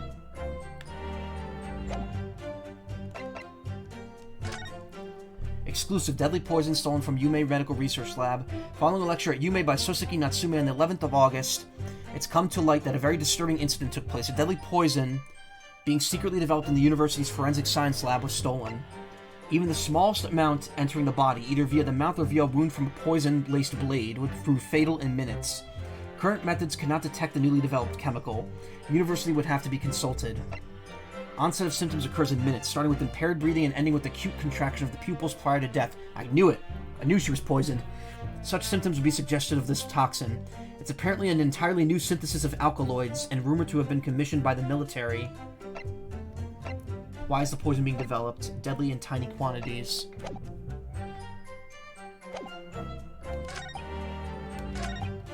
No good reason why. Okay, well, there we go. We have our reason now. Objection! No, there is one possibility. One very good reason why the defendant might have to withdraw the blade from the victim's wound. What? Ha! The yokel not only has poor grasp of the law, but is also a poor loser. Whack. Tell us then, what possibility do you think you've identified? It's here, in this newspaper article. An article about a deadly poison had been stolen from the laboratory at Imperial Yume Uni. Objection! The victim perished from a stab wound. Poison has no relevance in this case. But, Prosecutor Ouchie, you will let the defense speak. But a newspaper article? The court cannot rely on the kind of hearsay those wretched publications carry. Counsel for the defense, I'm going to need some tangible basis for your claim. You will indicate to the court precisely what part of the newspaper article mentioned affirms your assertion. Whoa! Excuse me. You will indicate to the court precisely what part of the newspaper article mentioned affirms your assertion. Your Excellency! Yes, of course. Thank you. Ray would never have done something to further endanger Miss Brett's life without just cause. The reason why the defendant pulled a knife from the victim's body is explained in the article where it says... deadly in tiny quantities. Tiny quantities. The article reveals the following property about the poison in question. When the toxin enters the body on a knife laced with poison, it's rapidly absorbed and causes death in minutes. Are you suggesting... if the knife used to attack Miss Brett was laced with this very poison, it would explain why the defendant, Membani-san, would have withdrawn the blade as soon as possible. Yes, the truth is, there was an attempt to stop the poison from entering the victim's body. What? Objection! This is complete and utter nonsense! Not at all. The defendant withdrew the knife blade from the victim's body not to accelerate the woman's demise, but to save her life, and the prosecution cannot deny that possibility. Have you not read the post-mortem report? The cause of death was hemorrhage. The word poison appears nowhere in the document. Well, that's because by acting quickly to remove the blade, the defendant prevented the poison from taking hold. Objection! Oh, please, this is clearly desperation. The weasel's last breaking of wind. Weasel farting. Well, a skunk is called it was known as a stink weasel originally. So I guess that's what he's referring to. Poison has nothing whatsoever to do with this case, as I believe the defense is well aware. We have no proof that the information in this wretched newspaper article is at all reliable anyway. In that situation, what the student should have done is wait for medical assistance to arrive. But instead, you claimed she suspected poisoning and took the potentially lethal decision to remove the blade. She must have had a strong reason for her suspicions then, or the argument makes no sense. Exactly. Well put, Inspector. On what grounds did she do it, yokel? Why did Ray suspect the stolen poison was involved? If you want grounds, I'll give you grounds. What? You can't possibly... From your expression, Counsel, it would appear that those are not empty words. But naturally, as you stand in this courtroom as a lawyer, you must be aware that That words alone, empty or not, are not of value in our modern justice system. The court demands evidence. Yes, Your Excellency. I'm well aware of that. I've seen it many times, from my place at his side in the Old Bailey. In that case, Counsel, you will present the proof to the court now. What evidence demonstrates a clear link between this case and the poison in the newspaper article? Take that! I would ask the court to refer to the notes section of the Post-Mortem report, which reads, extreme meiosis, pupil constriction, was observed in the victim. Clearly, being a yokel with no knowledge of forensic science, I have no idea, so please, do tell me. Presumably, the fact that this condition of the victim was noted in the post-mortem report means that it's an unusual symptom of death? Well... Under normal circumstances, the pupils dilate when someone dies. There was extreme constriction instead. That's most certainly unusual, yes.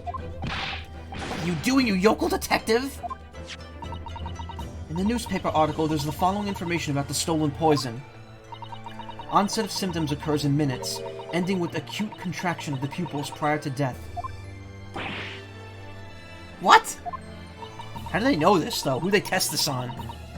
If the defendant, upon seeing the victim stabbed in the back, happened to notice that the pupils of Miss Brett's eyes had constricted severely... Yes, as a medical research assistant, she would have suspected... Yes, as a medical research assistant, she would have suspected poison immediately, without a doubt. Prosecutor Ouchie? I think you'll agree. This is very compelling evidence. You! Yokel student and yokel professor!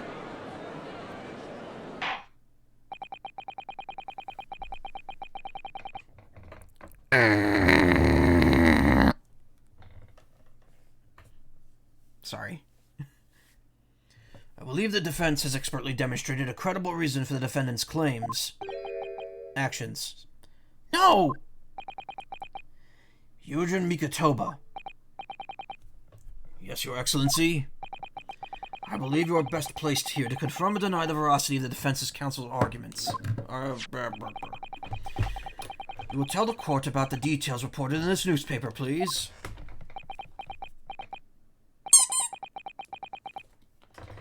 Pains me to have to admit it, but I'm afraid I don't know. Time to bring back the stupid noises.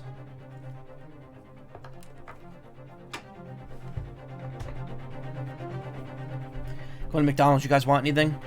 You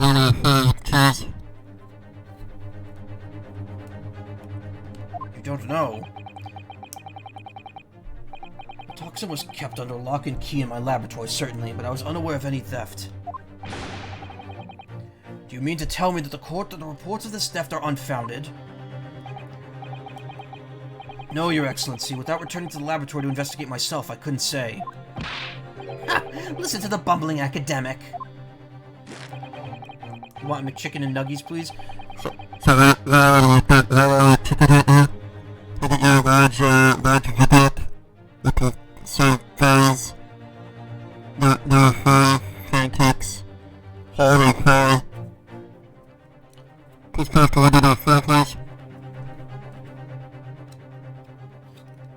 I love doing that. You know what I'm using to do that? You know what I'm very specifically using to do that?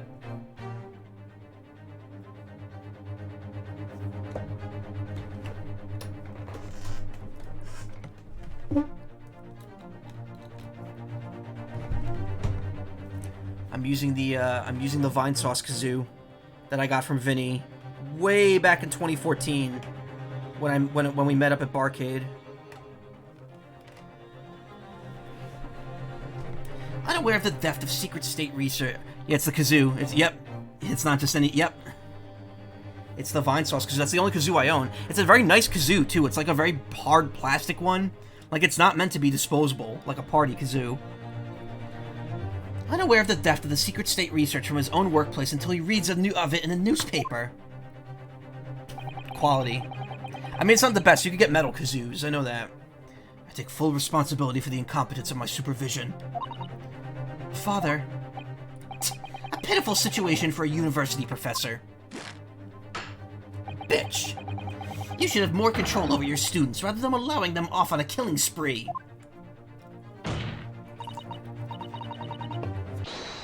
That's totally unfounded. Someone else holded it.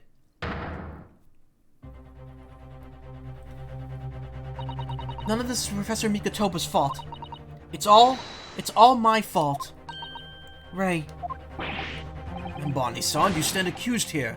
Outbursts like this will not be tolerated. But it was me.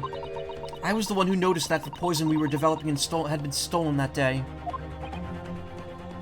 What? So you knew? I'd been placed in charge of overseeing the project. It was the day that the professor and Soseki-san were interviewed together for the newspaper.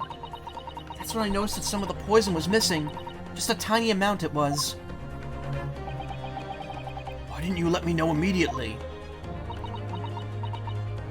I was scared. The whole project was supposed to be confidential, but some of the toxin had somehow been taken.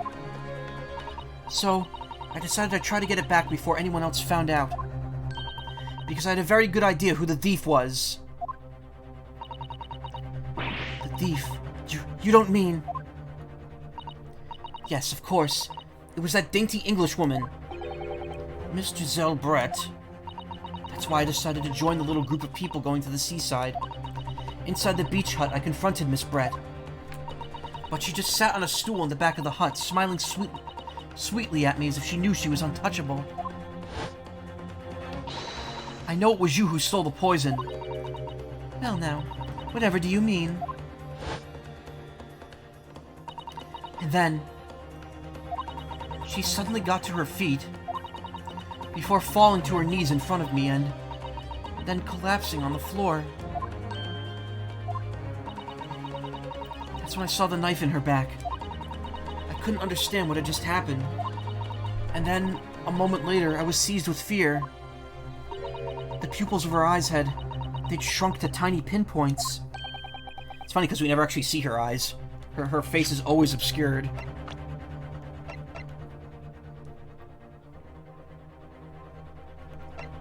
Ray is the only person that's seen her eyes.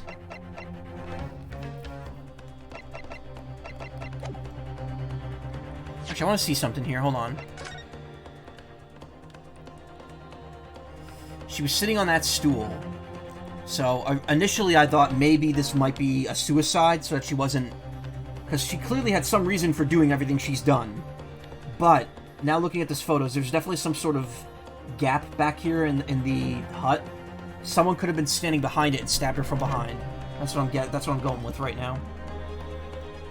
I don't believe it. In other words, you realize that the victim was suffering the effects of the stolen poison. My mind started racing. I hadn't seen anything past Miss Brett's lips while I'd been with her. Which left only one possible way for the poison to have entered her body. On the blade of the knife in her back. And that train of thought was what spurred you to withdraw the blade. Yes, if the amount that had entered her bloodstream was small enough, she might still have a chance. That's what I'd hoped. Really, I'm so sorry for staying silent. I'm so sorry for staying silent all this time.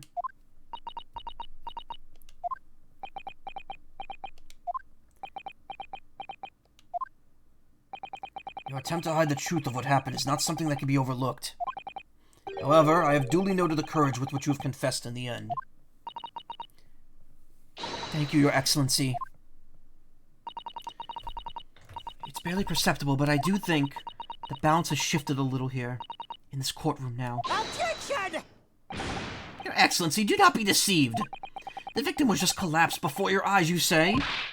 Well, Mimbani-san, if that's the case, perhaps you could explain how Miss Brett came to be stabbed. Well, you have no answer because the simple truth is that you stabbed the victim motivated by revenge. Objection! But you have no conclusive evidence to prove that assertion, do you? Ugh. But you have no conclusive evidence to prove that assertion, do you?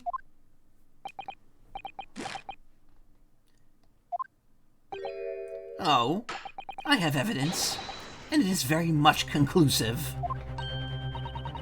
What's the prosecution counsel up to? It was brief, but he hesitated for a moment there. I'm almost sure of it. You'll produce the aforementioned evidence at once, Prosecutor Ouchie. Perhaps some praise is due, young yokel student. What? I'd imagine there would be no need for me to submit this evidence. But you've brought this on yourself. Wait, but who took that photo and from where? And it's the same... Look at this crack in the image. That's the same crack that if you look at this article.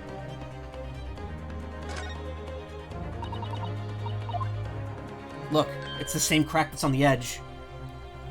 So whoever took those photos is the same person. Which I guess means Soseki-san is obviously out, and as well as Nicotoba there.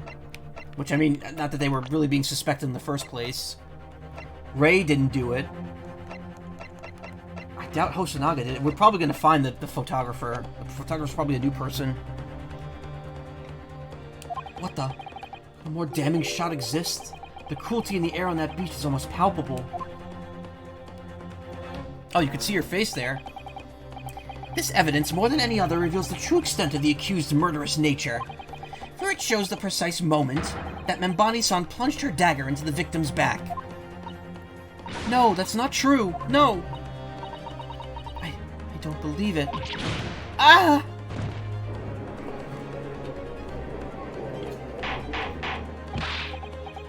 Order, order, order! Counsel for the defense, was it you who was responsible for that shrill scream that just pierced my courtroom?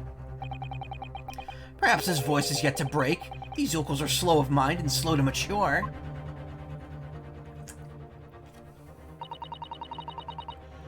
I'll show you who's slow to mature.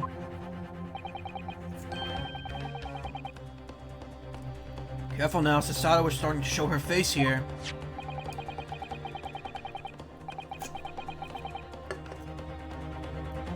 It's often said that a picture is worth 1,000 words. And here we have ample proof. The court will accept this extremely cogent photographic print as evidence. Cogent. A photographic print taken at the moment of the victim was attacked. My friend Ray can be seen kneeling over Miss Brett. I can't believe he's had a photograph like this up his sleeve the entire time. It's such a stark image. I'm genuinely lost for words. Wait a minute, I don't understand. How did you... I mean, who took that photograph? Right. Objection! That's of no importance here. Stop trying to divert attention. Oh. Objection! That's an absurd thing to say. It's crucially important. Whoever took this photographic print was a witness to Miss Brett's death. This court must be allowed to hear this person's testimony. Ah! I'll uphold the defense's demand. The prosecution will reveal the identity of the person responsible for taking this photograph at once. Well, I'm afraid I can't do that. Pardon? You see, this print arrived at the Imperial Police Bureau headquarters by express post yesterday. But there was nothing to indicate the sender's name or address. The provenance of the print is unknown. Provenance. Goodness. Are we to understand then, Counsel, that in full knowledge of the fact that this photograph has the murkiest of origins, you nevertheless believe it fit for submission as evidence to the Supreme Court? When you first produced that print before, I noticed you hesitated for a brief moment, because you knew that it wasn't completely reliable evidence, didn't you? Silence, you yokel student and blabbering professor! What matters is the blatant truth that this print so eloquently expresses. But the defendant has already admitted to pulling the blade from the wound. Clearly this isn't the moment that the knife was plunged into the victim's back, but the moment it was withdrawn. Don't waste this court's time with your ramblings.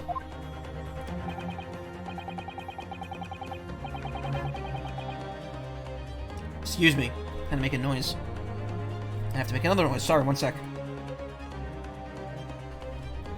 Indeed, without knowledge of who produced this print, we have no means of verifying the claim. And the scene it captures is without a doubt the most compelling evidence presented to the court. If the defense is unable to shed any further light in the matter, I believe the conclusion is clear. Oh no.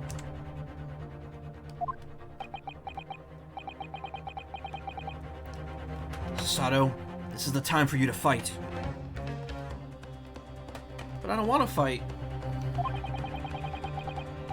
If what you've established so far is true, then there could be no doubt.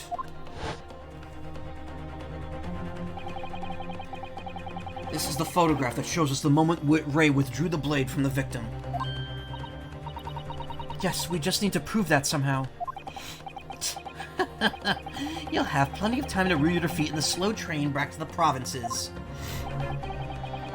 Oh man, I'm very snotty tonight. And to rue the day you came up against Taketsuchi Ouchi in a court of law. If I can't determine who took this photograph, then the trial is going to come to an end. There must be a clue somewhere. There must be some way of working out who took it. Well, Counsel? Your Excellency, the burning question is who took that photograph, and the truth is... I know.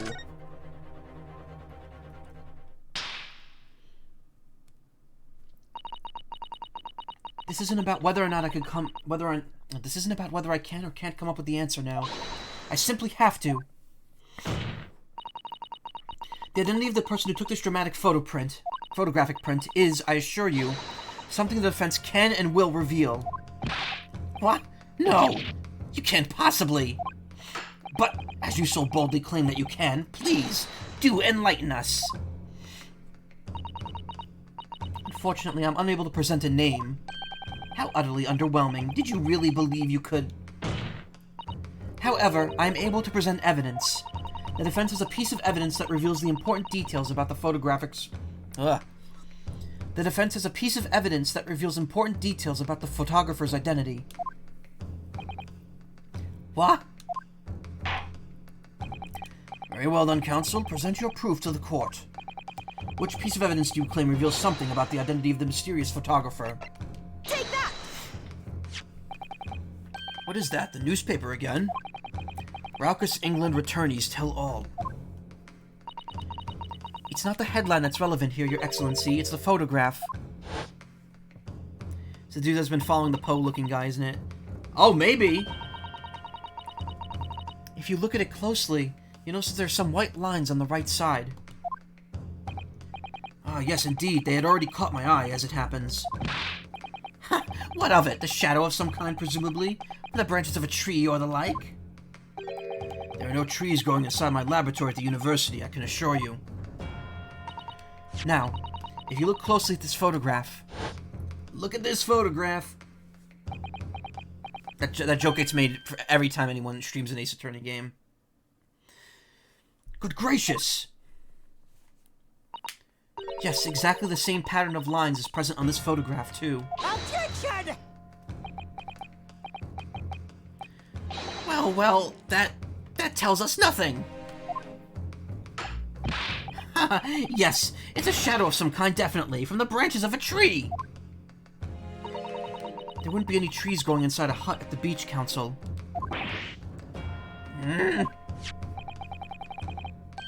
What's quite remarkable about it is that the two patterns are absolutely identical. How could such an extraordinary similarity have transpired? The curious matching pattern that appears on both photographic prints is the result of a camera defect. Obviously, it must be due to a problem with the camera used to take the photographs. With the photographic device? Yes, we can confidently say that the camera's lens must be scratched, and that the scratched lens causes unwanted lines to appear on every print taken with the device. In short, the two photographs are under consideration here. Were taken with the same camera. But... there must be hundreds of such camera devices here in the capital. It would be utterly impossible to identify the owner of this particular one. Objection! I think you're forgetting, Prosecutor Ouchie, that one of the photographs featured in a newspaper article. A newspaper? Ah! That's right. The author of that article is the mystery witness to this crime. What? Ah! Mini moo. What the fuck was that? Was that Soseki? Yeah, it was. I see why you were called a raucous England returnee. What do you actually say? Many me mo.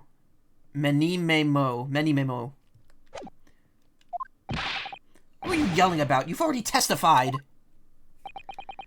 It's Many Memo. I tell you. Oh, that's his name. Many Memo. Ni. Me. Mo.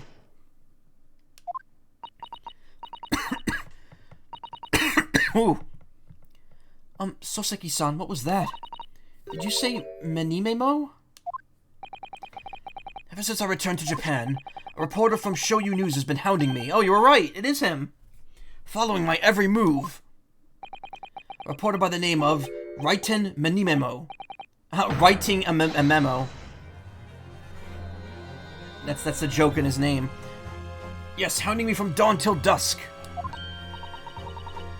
Ah, now that he mentions it.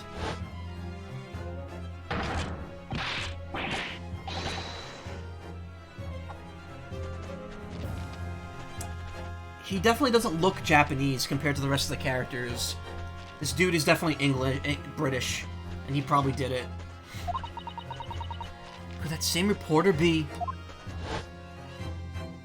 A camera to the left of him, a notebook to the right. There I am, stuck in the middle with Raiten Menimemo. So you're saying this picture was taken by Menimemo, yes! My lord, your excellency, Esquire. What is this, Danganronpa? You're gonna repeat the name 6 times? Officer? Soseki was at the beach too. Yeah, he was. Yep, he was, and the reporter must have been there. Makes so much sense now, yep. Find this newspaper reporter at once and bring him to my courtroom. We will adjourn for a short recess in the meantime. Oh, yes, Your Excellency. As you say, Your Excellency. And one more thing. I want this knife, the murder weapon, examined for traces of poison. You will solicit the assistance of the Imperial University's medical department for the task. Understood? Meh. Many Memo!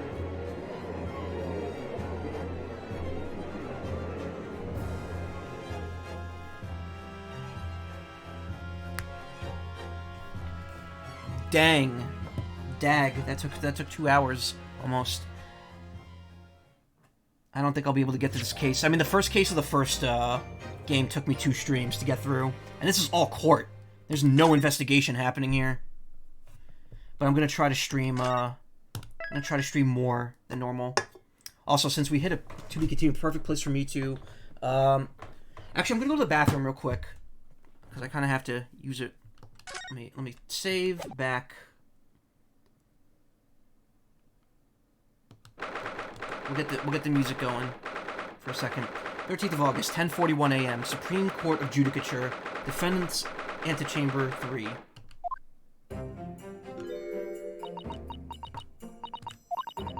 I'm so sorry, Sasato. I should have told you about the toxin. Okay, give me 1 second. I'll be right back.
I'm back.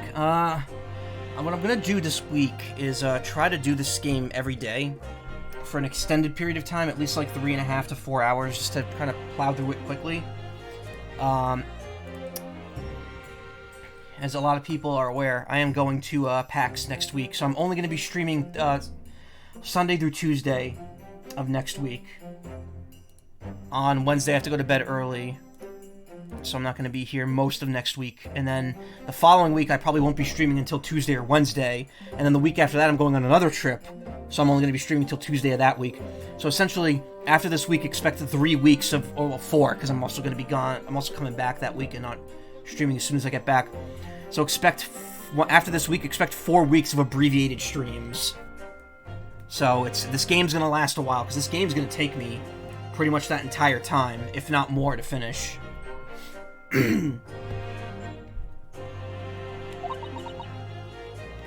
Ray. You have a strong sense of responsibility, I know. That's why you decided to shoulder the burden alone. No, that's not it at all. I was just scared of my failure coming to light. That's all. I think I'm gonna have water ready tomorrow. I just don't have my water bottle with me. So I hope to retrieve the substance from the Englishwoman before anyone found out.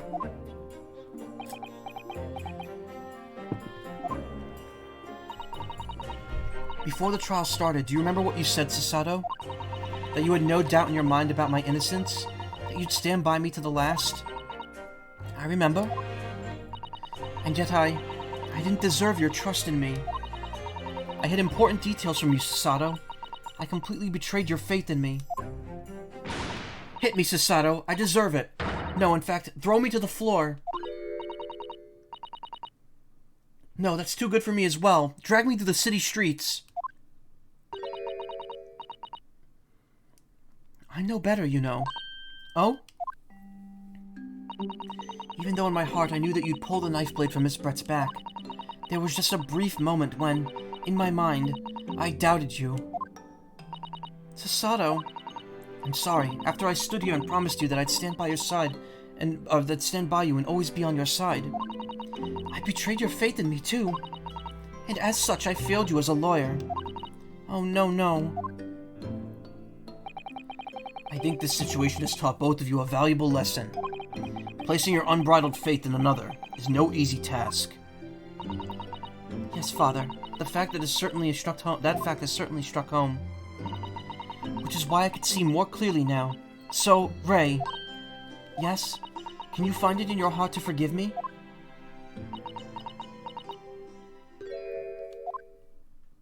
Oh, Susato. You know, you'll always be a gallant, dashing lawyer in my eyes now. Oh, Ray.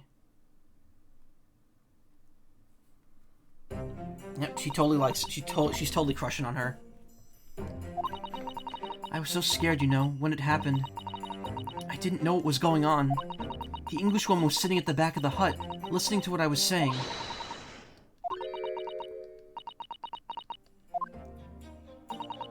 And then a moment later, she suddenly got to her feet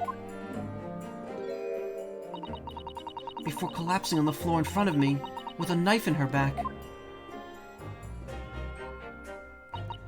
It all happened right before my eyes. And? You were the only people in the hut at the time? That's right, just Miss Brett and myself. There was no one else. So I just don't understand how she could possibly have been stabbed like that. Great mystery indeed. I still can't believe it happened. That's why I just couldn't bring myself to speak up. It'll be alright. However it happened, and whatever really went on by the sea that day, I promise you that I'm going to prove everything you said was true. Everything you saw was true. You said you saw. Wow! Spoken like a true Nicotoba. Now, I think we should discuss what's coming up in the trial, don't you? We don't have much time, but let's make sure we have our facts in order. Yes, I expect the poison is going to come under close scrutiny in the upcoming proceedings. The police should hopefully have identified it on the blade by now. Trouble is, it's a completely new laboratory-synthesized blend of alkaloids. The police won't have any way of testing for it. Oh, I see. Yes, without this chemical reagent, it's impossible to detect the toxin. Oh look, it's the MacGuffin. Chemical reagent? I sent a colleague of mine off with some earlier to deliver to the police headquarters. I think perhaps you should have some as well, though, just in case. It's delicious, you should try it. A special indicator solution for a new poison under development by my father's team. It's been created in strict secrecy and only exists in my father's laboratory. I'm sure that'll come up. Like, someone will be like, oh, well, I just had the reagent for the poison on hand. It's like, well, how? It was in the laboratory. How'd you get that? HMMB? What's the matter, Sasato? You're suddenly very quiet. It's this newspaper article. Exclusive deadly poison stolen from Yume Medical Research Laboratory. I'm wondering how the information got out, given that it was a government secret. Monami, Raiten is a reporter. He wrote that report himself. Shit. It was all the Englishwoman's doing. What? It was when the professor and Soseki-san were being interviewed at the laboratory. That so-called English lady swanned in, and without any compunction said to Professor Nicotoba, "Oh, Professor, surely your guest would love to hear about your work on that substance there." It put me in a very awkward position, to be frank. But Soseki-san's curiosity had been piqued, so I had little choice but to give him a cursory introduction. So then, Soseki-san knew about the poison. Yes, and it's highly likely that the reporter who was writing up the story about us would have caught a glimpse of the toxin, too. This Menimemo-san. By the way, did that reporter join you when you all went to the beach? Oh, no, I don't remember the reporter being there. Indeed, he shouldn't have been. I very much doubt anyone would have wanted him there.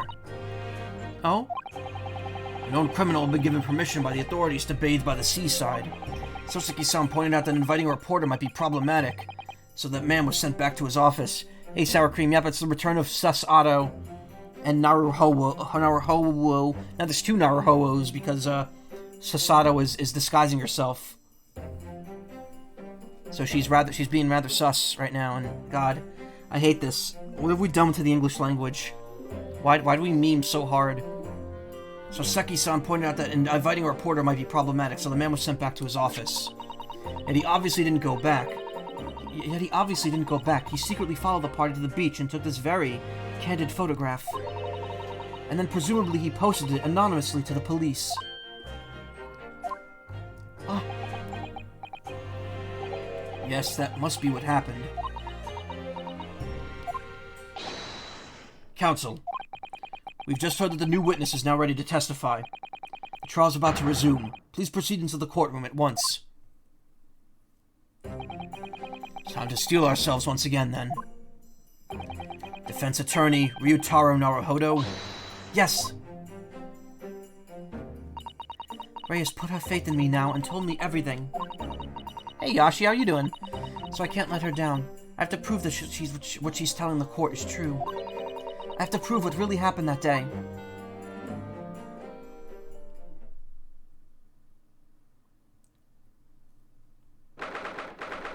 August, 11:30 a.m. Supreme Court of Judicature, Courtroom 1.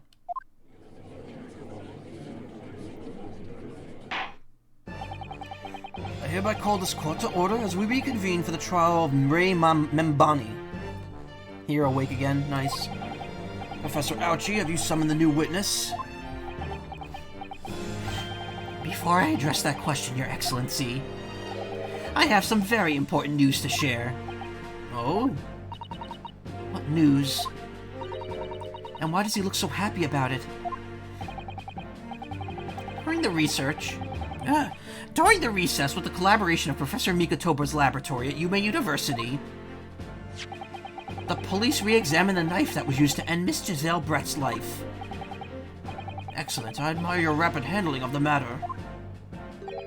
Oh, too kind, Your Excellency, too kind. I was merely carrying out your instructions, of course. I had the reagent delivered to the police headquarters by rickshaw, so it would be there in good time. But judging by the man's swagger, I fear we might need to brace ourselves for the inevitable. Counsel, what were the results? This dagger, which was so cruelly used to end the life of the victim, has no trace of poison anywhere along its blade. What? Are you sure about that? I would stake the reputation of the police on it. Under the reagent, the test is extremely simple. They couldn't have made a mistake. The murder weapon has been entered into the court record. A small knife from the scene of the crime that was found on the victim's back. No trace of poison was found on the blade. In short, the accused's feeble excuse from earlier has been utterly destroyed. Ah! Was that Manemimoto's guy? What was that? Oh, his full name was Raiten Manemimoto. Manemi Memo. It's very hard to. Oh, he's not actually here. Hold on.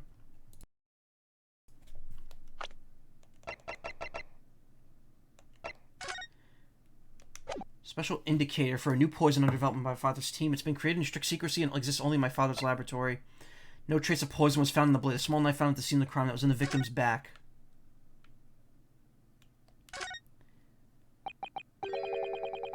Ah, yes, that must be the victim's blood.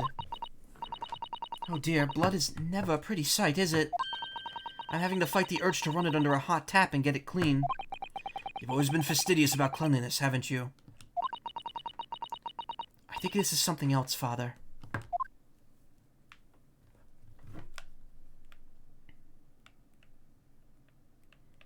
Nothing unusual about this blade, it seems. Ooh.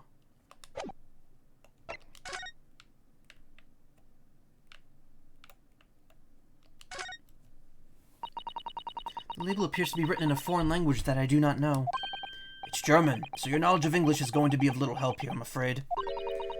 Couldn't you have just written medicine on it in Japanese? Then we'd all be able to read it. German is the international language of medicine, my dear.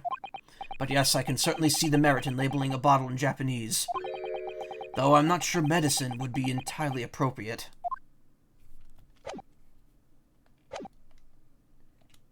Now, the prosecution is ready to call its new witness. Oh, the newspaper reporter managed to capture a photograph of the crucial moment. Good. Whack. Very well, officer. Bring in the witness. No trace of poison on the knife. But if that's really the case... how could the toxin have entered the victim's body? I'm gonna sneeze.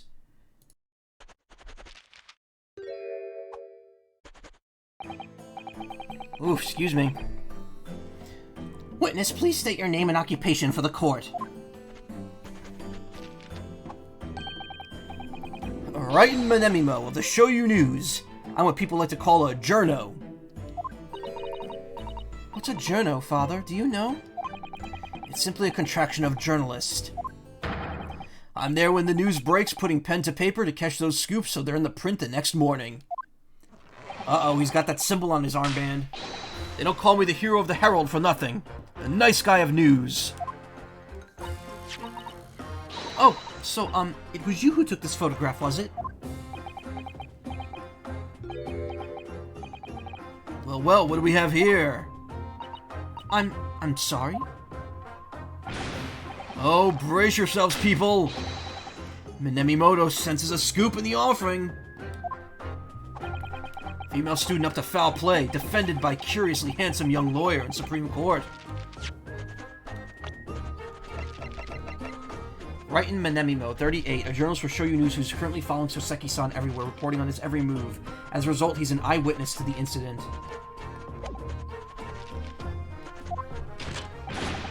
Readers will lap this up. We'll set it above the fold at 72 point in a 5-leg format in the morning edition.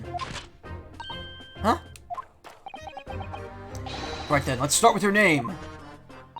Oh, it's Ryutaro Naruhodo. Next, what made you want to become a lawyer? I want to reform our country's legal system, I suppose. Yutaro has suddenly become very ambitious, I see. I just borrowed Kazuma-sama's dream for a while. By the way, my name is Taketsuchi Ouchi. That's Taketsuchi Auchi. The so-called dark horse of the Supreme Court, my objections strike fear into every defense lawyer's heart. No one asked you, old man. No, the readers won't buy that.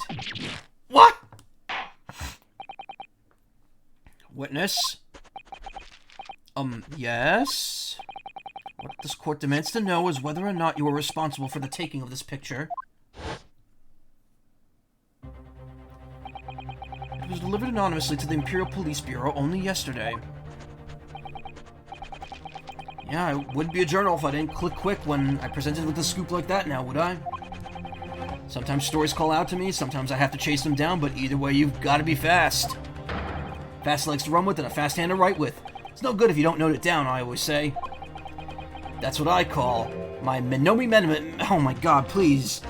That's what I call my Menemi Memoism. Menemi Memoism? Ah, yes, I remember your face. We met that day when you were interviewing myself and Soseki-san. Yes, right, that was me, Menemi Moto again. But you were supposed to be going back to the Shoyu news offices after our meeting. But the scoop is, I didn't. Because that Englishwoman's words had piqued my journalistic interest. Miss Brett's words? A criminal left to do as she pleases just because she happens to be a British citizen? It's horse-dung! This country's judiciary is rotten to the core! The Supreme Court's rulings aren't worth the paper they're written on. The police are just imperial pawns. These men are pawns. 1, 2, 3, 4. 3, 4, 3, 4.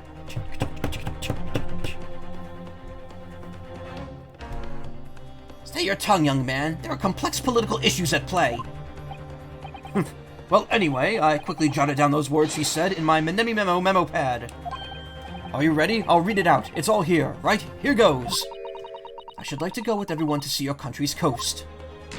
A serious criminal going on some junket. These people need to know about this. The people, excuse me, not these. That's why I decided to sneak after them. To get that woman's story so I could hammer her in the press. Do you mean to say that you did indeed witness it firsthand? The grim scene portrayed in this photograph? Oh yes, I saw it with my very own journal eyes. From start to finish, through the viewfinder of my trusty camera. Thank you, Menemi-mo-san. Menemi-mo. You will now give a formal testimony before the court. You will state exactly what it is that you witnessed for the events surrounding Miss Brett's death. Miss Brett's death. The Brett death. The death Brett.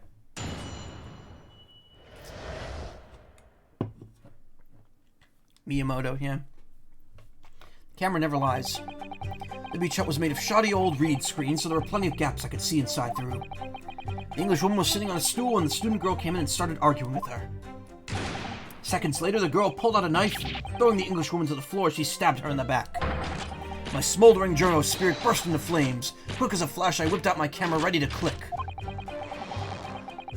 I pulled apart the rough weave of one of the screens and poked the lens through for the perfect shot.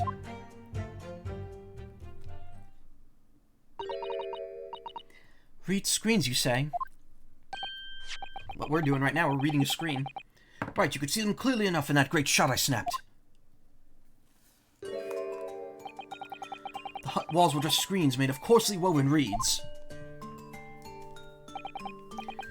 Yes, it allows the breeze to pass through and bring some relief from the summer heat. And it was a breeze for me to poke my camera through and see the whole thing hotting up. Ignoring for the time being the appalling invasion of privacy involved, did you witness everything that happened from the moment the defendant entered the hut? Oh yes, I saw it. I saw the whole thing from start to finish. And you said that you took the photograph through a gap in one of the screens. Luckily for me, they were pretty shoddily woven. I pulled the reeds apart and thrust the lens of my camera through the gap. Would I get away with it, or would I be seen? It was the gamble of a lifetime! tenacity of purpose that's considered admirable in a journalist, I suppose. Run a risk one day, run a scoop the next. That's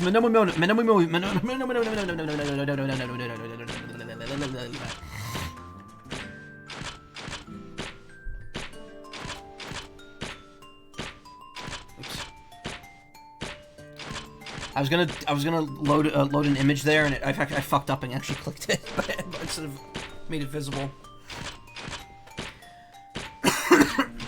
That's Menemi Memoism in a nutshell. At last, it would appear we have a genuine witness to this wicked crime. The evidence and testimony are extremely compelling. I believe we may be close to a verdict. No. Wonderful news, Your Excellency. Wonderful. Nevertheless, it cannot be denied that this testimony begs one very large question. What question? Exclusive news, a startling photograph, all the makings of an exceptional story for the reporter. Why then was the story never published? Oh, that's right.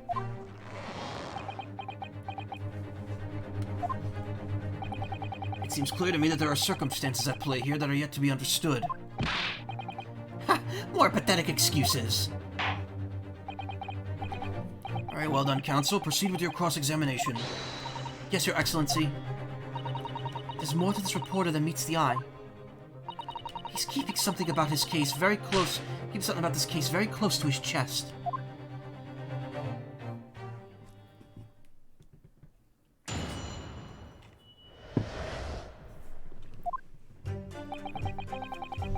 The beach. Okay, we already read this.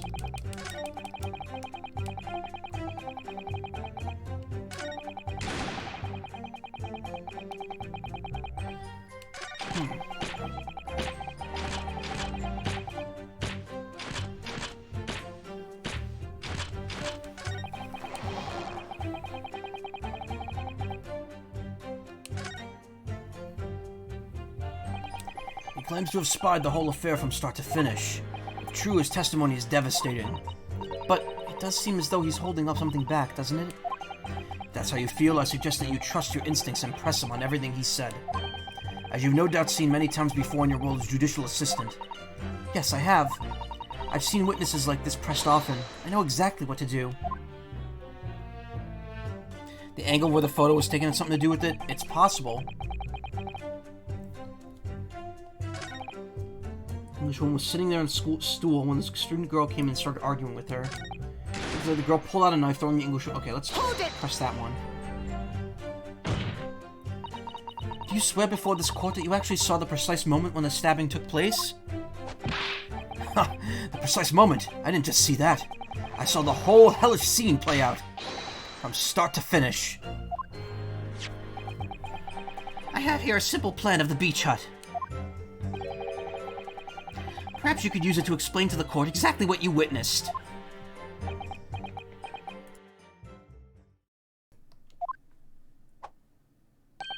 Right you are. It's all here in my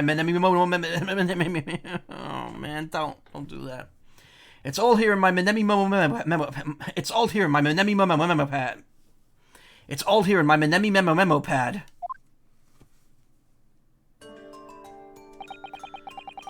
When I first peered into the hut, I'm sure the Englishwoman was on this stool at the back of the hut here. Yes, that's the accused's own testimonies confirm. The accused's own testimony confirmed that.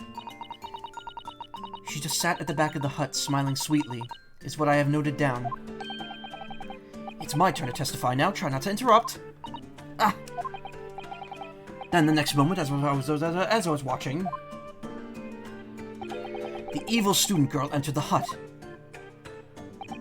After a while, the pair of them ended up in the middle of the hut, arguing furiously.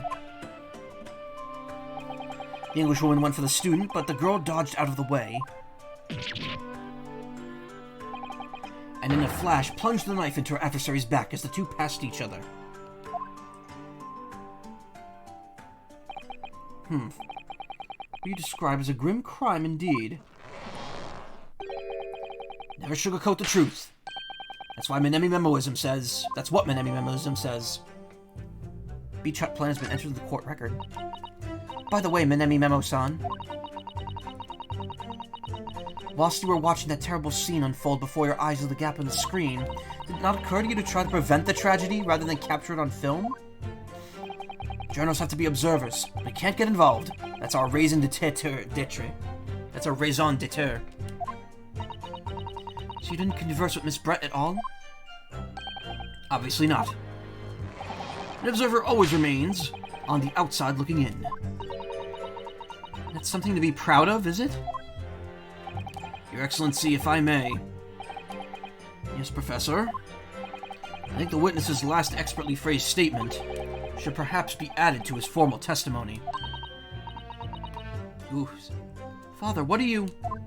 I will grant the defense's request. Memo-san, you will supplement your formal testimony with the aforementioned statement. Well, nihilism was the foundation of Memoism, but I'll gladly prove that my words aren't meaningless. I never once set foot in the hut nor spoke with the Englishwoman. I was only there as an observer.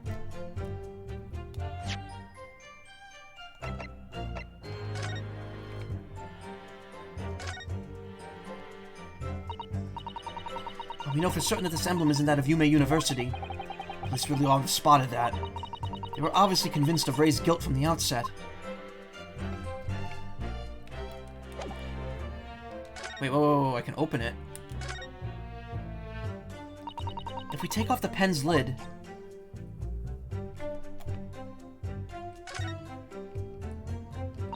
Now let's unscrew the barrel, shall we?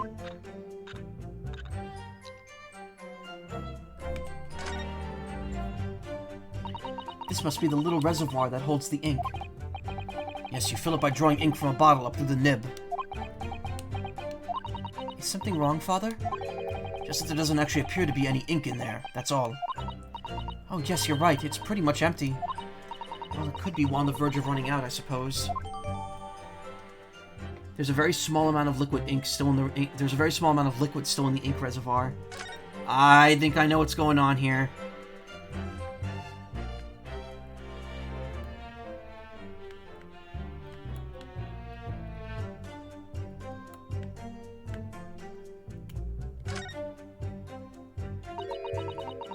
The RM initials are very clearly engraved here. And the fact that Miss Brett was clinging to this pen in her dying moments is very clearly a message, too. To identify her killer, you mean? I don't think there could be any doubt that this is a key to piece evidence. This is a key piece of evidence in this case. Raiten Manemimoto. It's got the news logo on the back. This barrel's empty. There was poison in this. There wasn't ink. He stabbed Giselle with this and killed her.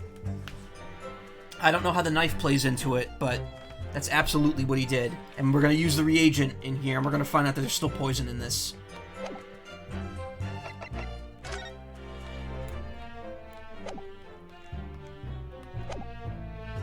Oh, wait, I have more stuff? Hold on. Oh, the beach hut layout, okay. This useless magnifying glass.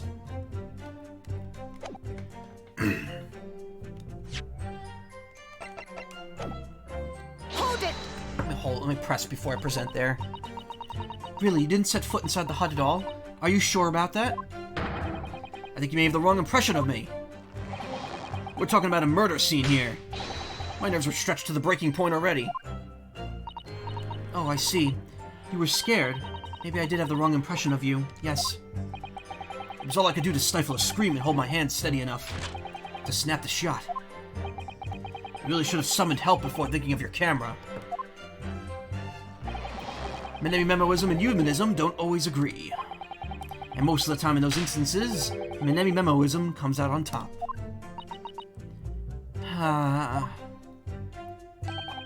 As a sculptor of stories, sometimes I have to be cruel for my art. Yes, that's spot on. Surely he's making all this up.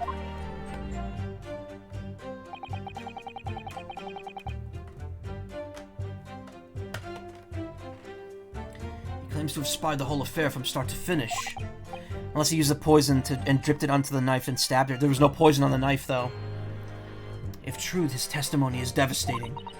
But it does seem as though he's holding something back, doesn't it? Oh wait, I've already read this.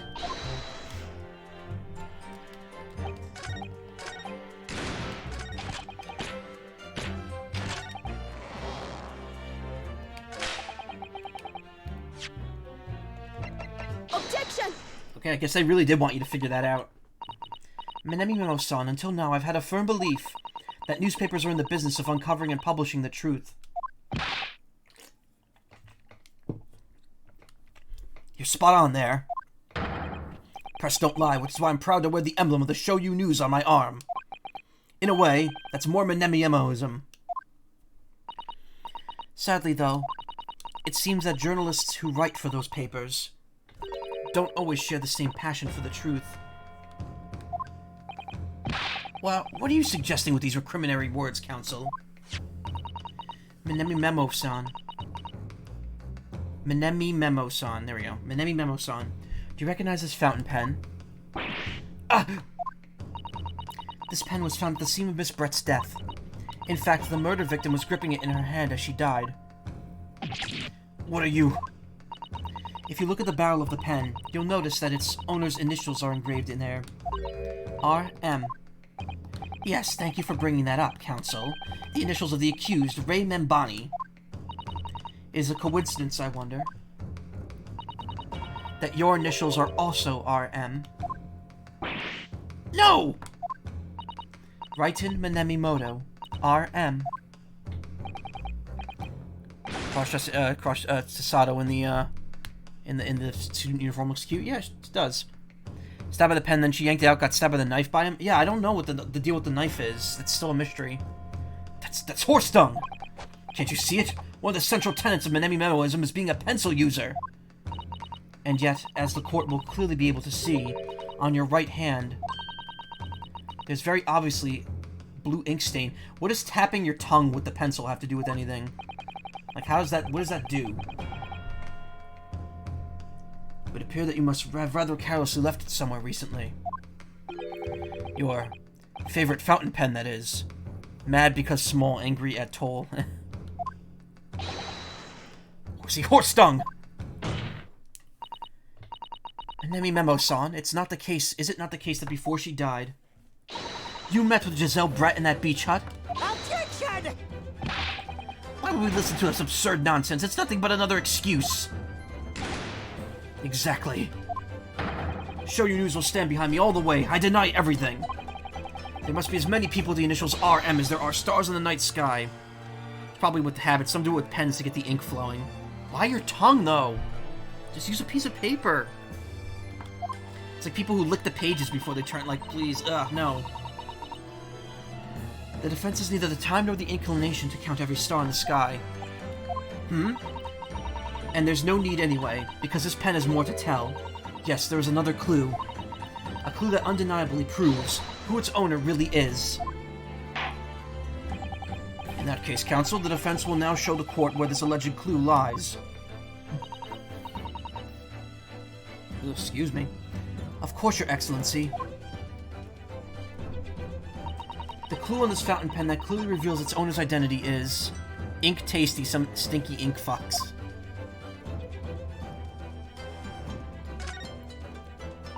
Oh, oops. Okay, yeah, we know this already. Why is there another line of dialogue that looks exactly the same? I guess if we hadn't checked this before.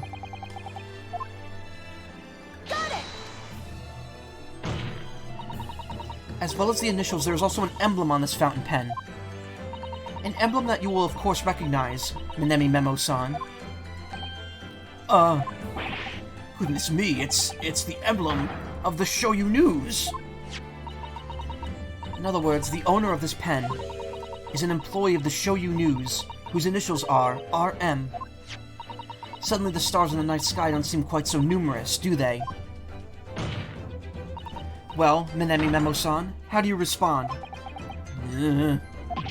No!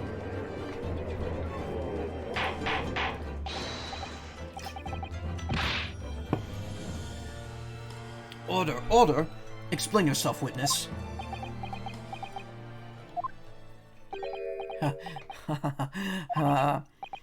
So, this is how the mighty Supreme Court works, is it? And they didn't question the counselor's voice being more girly than usual was amusing. Oh, they did! When she screamed. They were like wondering why the scream was so loud, so high-pitched. Using coercive tactics to have well-meaning citizens reveal harmless secrets. I've used nothing but honest tactics. And I've used nothing but honest Tic Tacs. Alright then, fine. I won't try to hide it anymore. Yes, not long before that grim tragedy unfolded, I, a Show You News reporter, on behalf of the public, conducted an interview with the Englishwoman.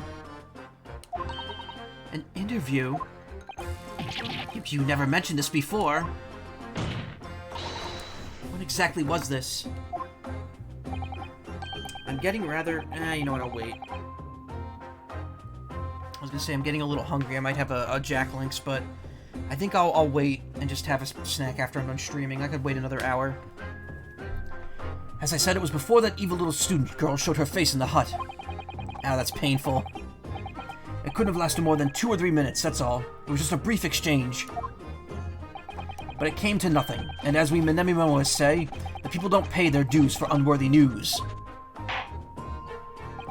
However insignificant you deem it to be, this court cannot overlook the meeting between yourself and the victim. You will testify now under oath about the precise nature of this meeting and what transpired. Got it. Yes, alright, but... on one condition. Condition? In all good conscience, I couldn't speak alone about this. You need to call back the earlier witness, Soseki Natsumi-san. Soseki-san? Oh yes, according to my notes here, that man has a secret of his own. And brace yourselves, because it's not a harmless one. It's big. What? What? Menemi states that one man's secret is every other man's front page story. Very well, I will grant the witness's request in this instance. Officer, summon the earlier witness back to the stand. Soseki-san, hiding something? Missing a speck of dust can turn the whole case around, yep.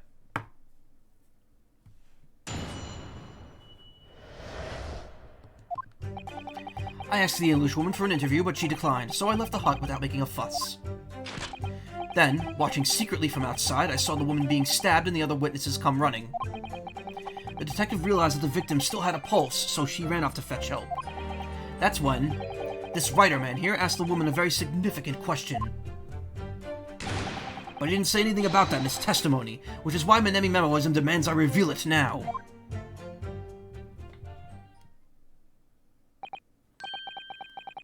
You mean to say that the victim regained consciousness? And when she did, you decided to ask her a question? That's, true, yes. He did, and that's not all. The woman gave him a very definite answer. An answer that incriminates the accused.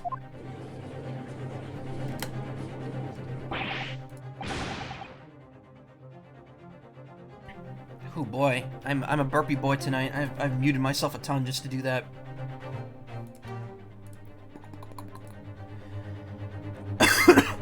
This is preposterous. Why am I only hearing about this now?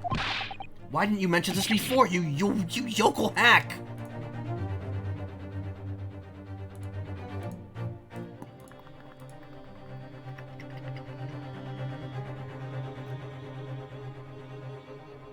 What the f... Okay, hold on a second.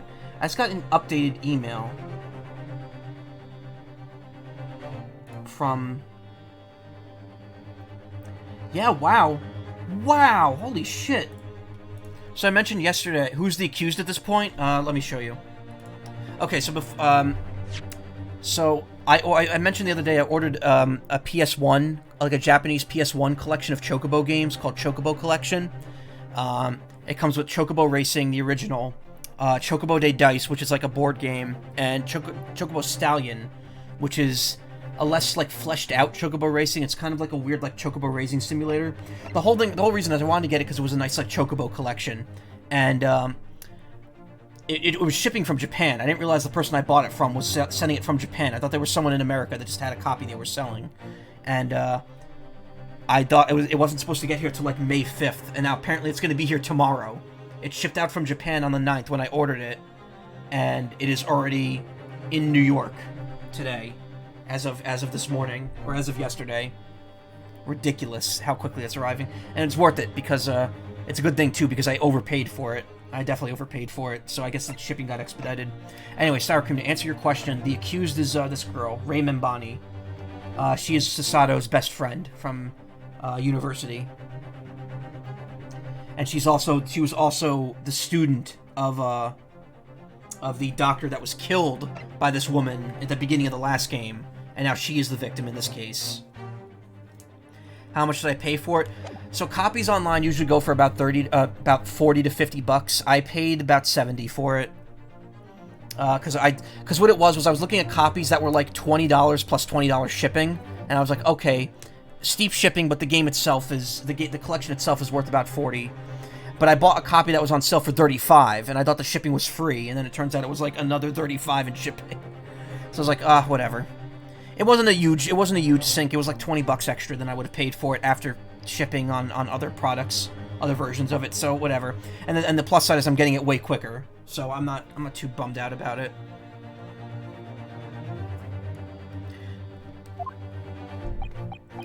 It wasn't even a conversation. Yes, I did pose the Withering English Rose a question. I don't deny it. But she could no longer speak. She was barely conscious, even. Counsel for the defense, I expect a thorough cross-examination to be conducted here. The court must and will know the truth. Absolutely, Your Excellency. The reporter's claiming that Miss Brett implicated Ray somehow. What on earth could have happened in that hut? Pizza was made.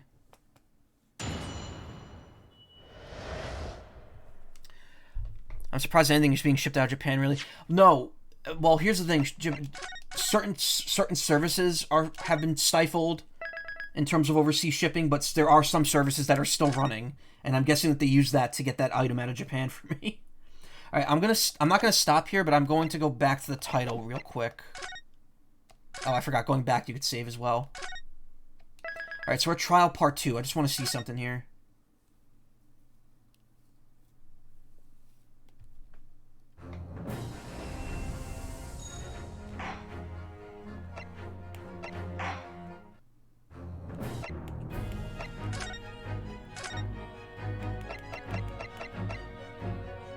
Trial resumption, testimony 4, testimony 5, conclusion. Oh, we must be close to the end of this.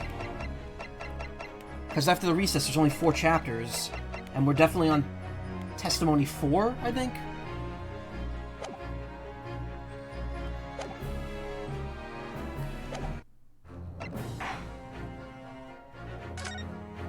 It's weird that they have it listed as that, but they don't have it listed like that on the save file.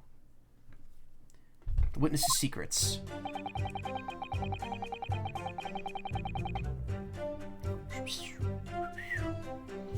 As the English, okay, both without making a fuss, then watching secretly from outside, I saw the woman being stabbed and the other witnesses come running. The detective realized that the victim still had a pulse, so he ran up to fetch help. That's when the writer man here asked the woman a very significant question. He didn't say anything about that in his testimony, which is why Minemi Memo's runs, I reveal it now. Hold it!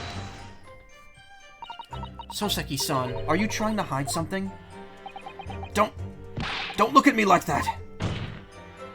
Soseki-san, you must tell the court everything that happened.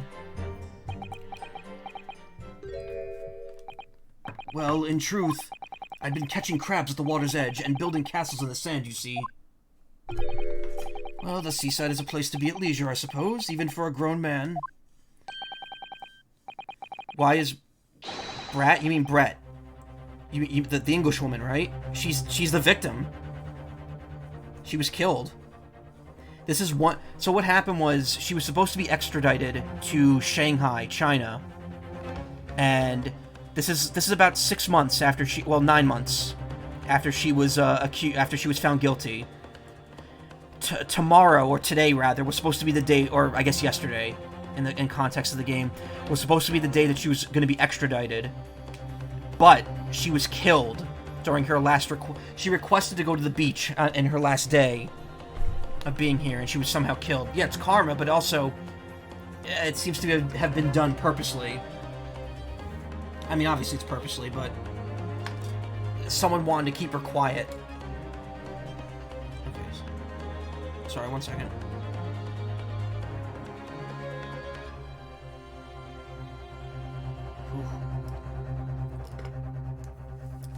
Here, Yoko. Alright, sorry, what was it? Seaside's... okay. But then all of a sudden, from that little beach hut, a young girl's panic-stricken cries for help pierced the air. Ray. I ran up to the beach to see what was happening, to find the defendant leaning over the collapsed victim. Oh my god, my headphones got really messed up. I hate this every time. Every time I use them.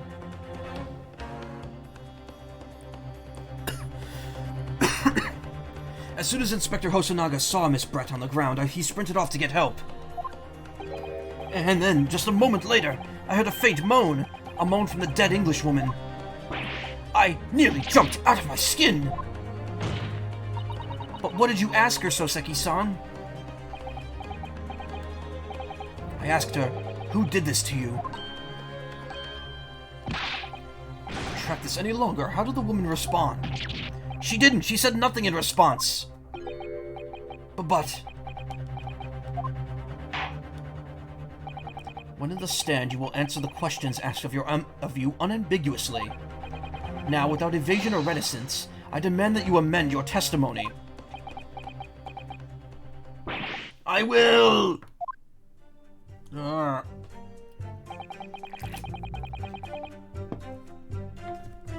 asked her, who did this to you, but she never replied. So you tried to find out who the culprit was. He who asks a question is a fool for a minute. He who does not remains a fool forever. And having been labeled a criminal twice during my time in Great Britain, I was quick to make up my mind. Twice? What? Better to be a fool for a minute than remain a fool in prison forever! However, you've indicated the victim failed to respond. Is that correct? I know why. I know why the Englishwoman said nothing. She was ignoring me because of my stupid mustache. Because I'm Japanese. Oh dear. Soseki-san has really developed a dislike for the English, it seems. Yeah, Soseki is definitely the Larry Butts. I think that's kind of the implication in general, because of the weird gestures he makes, that he has some relation to Larry Butts. But his Larry Butts' Japanese name was Yapari Yahari, so I don't think it's a blood relation. Didn't know there was more to this game you hadn't done yet. Oh no, there's a whole second game. This collection is 2 games. I only did the first one back in August. This is the second one now. This takes place 2 months after the end of the first game. Having read the report on his time in Great Britain, I can't say I'm surprised at his xenophobia. But the Englishwoman didn't ignore you at all, did she, Mr. Writer-Man? Well, yes, alright. She did respond in a manner of speaking, I suppose. She just lifted a trembling finger and pointed in the direction of the defendant. Hold it! Miss Brett pointed a finger at the defendant. Soseki-san, is that really true? It's not easy to stand here and say this, but when we first entered the beach hut, the Englishwoman was sprawled on the floor before us, with the student girl standing on the far side of her. And when I asked, who did this to you?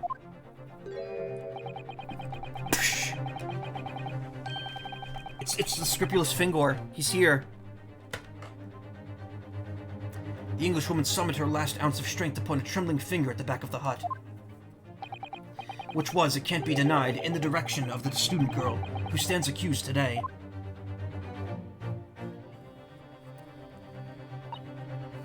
No. Soseki-san, why on earth did you neglect to mention this in your original testimony? But, fiddlesticks, I say! This is not a British court of law. You will respond in Japanese.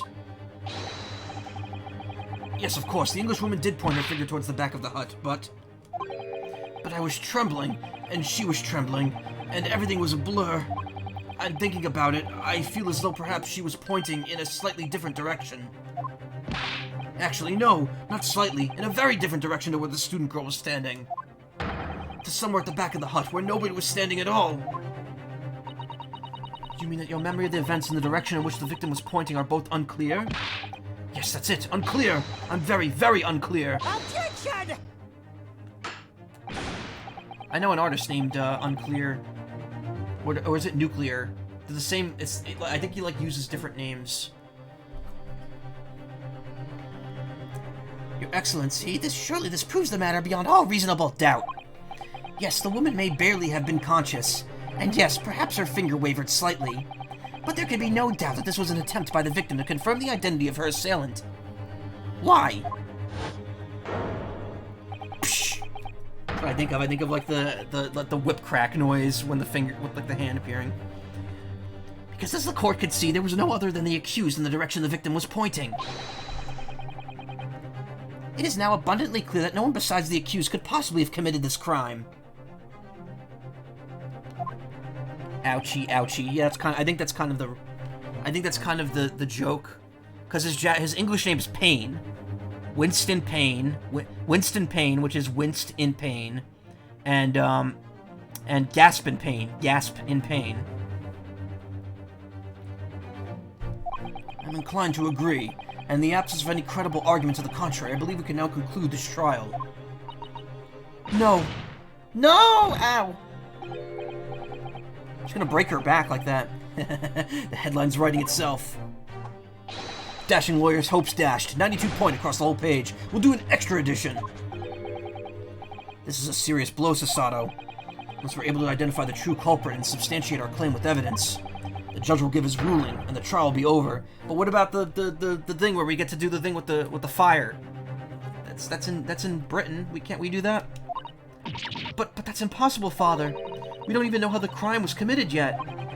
Impossible though the task may seem, we have no choice. You must think back. I muted myself to belch, and it was really silly sounding. You must think back over everything we've learned thus far. Somewhere in all those details, I'm confident we'll find the clue we need. There was a point in Danganronpa where I mute myself because I had to fart. And the fart was like really loud and cartoony sounding. And I remember when I unmuted myself, I was laughing for like a good 5 minutes, and people were like, "What the hell are you laughing at?"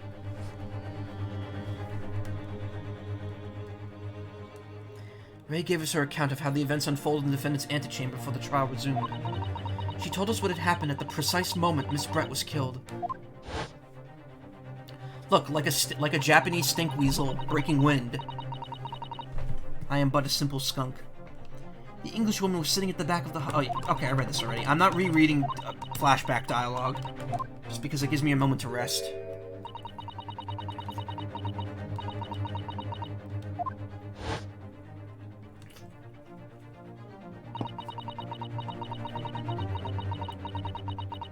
How could Miss Brett have been stabbed in the back in a beach hut that was empty but for herself and Ray?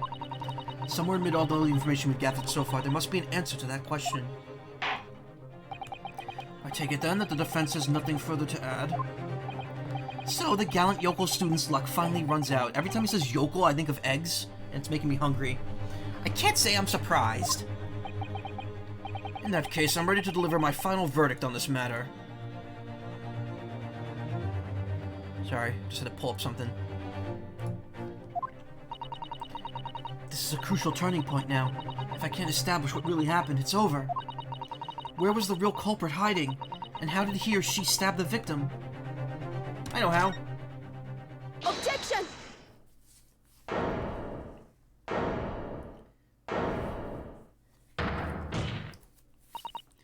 Your Excellency, I respectfully ask you to postpone your adjudication for the time being. Oh, to what end, counsel? The defense would like to present the court with an alternative theory. It's amazing how hard they can make the character I want to bitch slap so hard.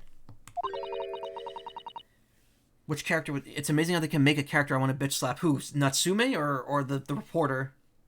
Because they're both slappable. An alternative theory that can explain who the victim was actually trying to implicate with her dying gesture. Objection! An alternative theory? Ha! None exists! Objection! There was someone else present at the scene who could have committed this crime. Oh, Payne. Yeah, well, Payne is very slappable. What? And the victim, Miss Brett, tried to reveal who it was to her, those around her at the time, by mustering all her remaining strength and pointing a trembling finger in the killer's direction. This is fiction, fantasy, Final Fantasy VII Remake, which just came out 2 years ago. It celebrated its 2-year anniversary recently. And I was just thinking about it too, because I'm like, I'm like, man, it's hard to believe I streamed that in June of 2020. I was like, that whole month I was like in such a good mood because I was enjoying that game so much. Very well, as you seem so sure of yourself, Counsel, I'm prepared to hear your alternative theory. So, young Ryotaro Naruhodo. Yes, Your Excellency? You'll present your latest theory to the court by means of this plan. At the moment the victim was stabbed, where exactly were you proposing the culprit was concealed?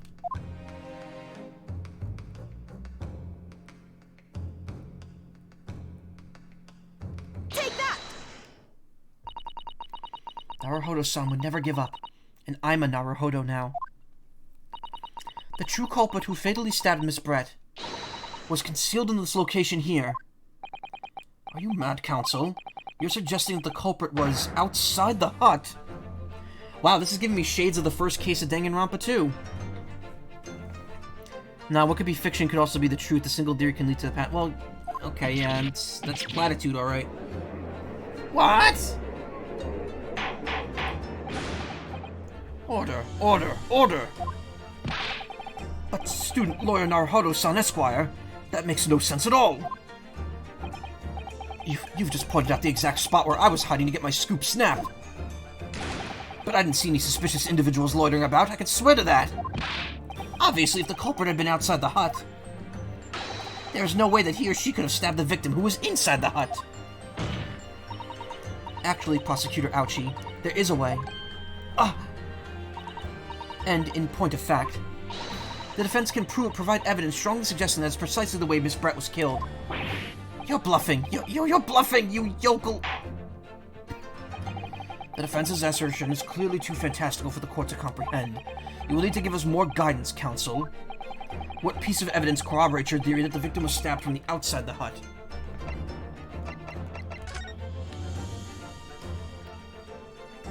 There's the gap right there. Take that! The original photographic print of the crime scene. Yes, it's clearly visible in this print. The trace of the fatal thrust was delivered from outside the beach hut. Objection! Do you take us for fools? There's no hint of any such thing. I'm not sure that everyone present would agree.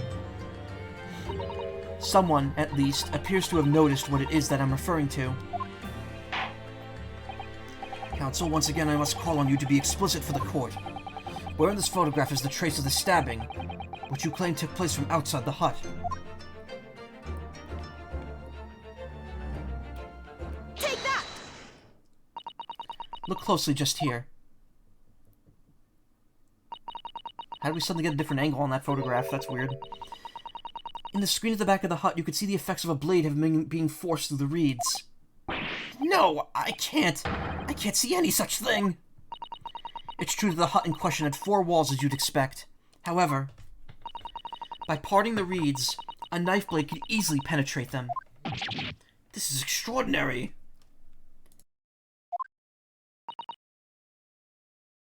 One of those fancy 3D photographs. In the 1890s, yeah. Yes. The true culprit actually stabbed the victim from outside the beach hut. And of everyone present at the scene, there was only one person who could have done that. Only one person who was directly outside the hut when Miss Brett was killed. Raita Menmimoto-san, it could have only been you. You're the only one!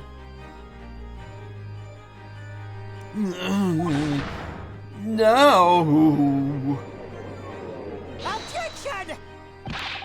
This preposterous idea leaves me almost speechless. Just look at the photograph again. The victim lies almost exactly in the center of the beach hut, does she not? Are we to assume as part of this farcical scenario that the assailant was a knife thrower? Objection! Isn't that right, Leon? No, that's wrong. No, of course not. We're not. If you recall the testimony of the defendant about the events just before the victim's death,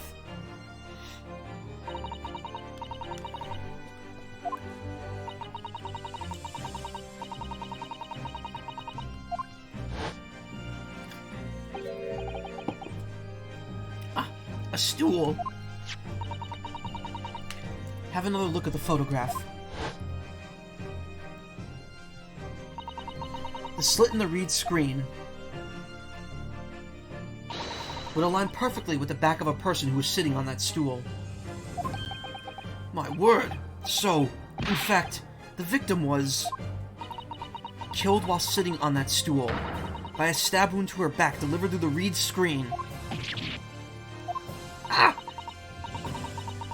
Having been attacked, Miss Brett rose to her feet instinctively, but then, unable to speak, she collapsed on the floor in the middle of the hut, before the defendant, Membani-san's appalled eyes. And that, Your Excellency, is the truth of what happened on the beach that day.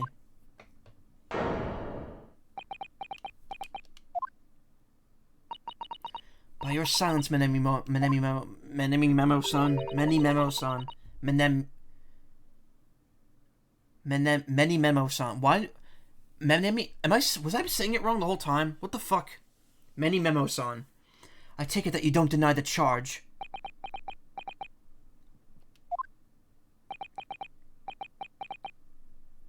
This is absurd.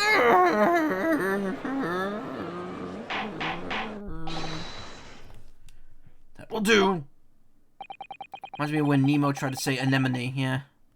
It would appear that we have a tacit admission of guilt from the witness. Accordingly, this court has successfully established the truth of this matter, which means that the defendant, Membani-san,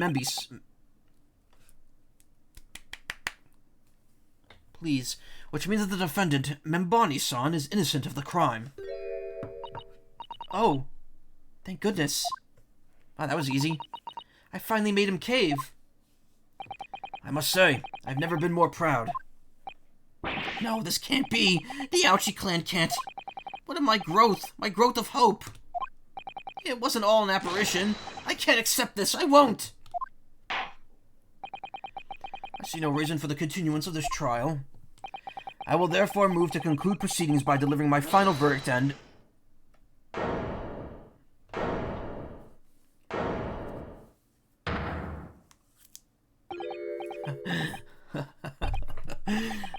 Well, this is all very convenient. This is how the highest court in our mighty empire delivers justice, is it? Suppressing well-meaning citizens' freedom to speak and branding them as criminals. But we've established that the victim was stabbed from outside the hut through the reed screen walls. And no one but you was in the place at that time to have this hand on the hilt of the blade. There's a bug in my room.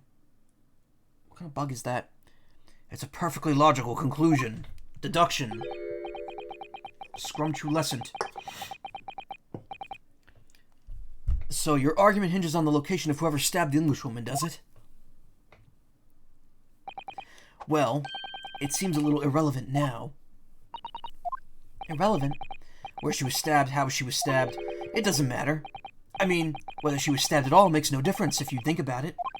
After all, this trial's already shown the whole thing hinges on something else. Classic blame everything when you're finally caught, yeah. What are you talking about? Can I,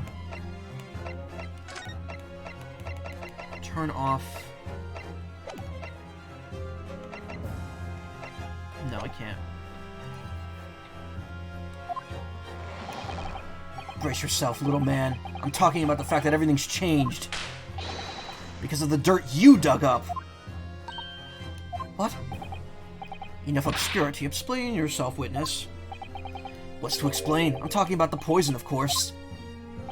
The poison? Let's ask the professor for a comment on the situation, shall we? I understand that a deadly poison you were developing was stolen from your laboratory, correct? And it's been shown that this poison was administered from the victim to the victim, Miss Brett. Is that right?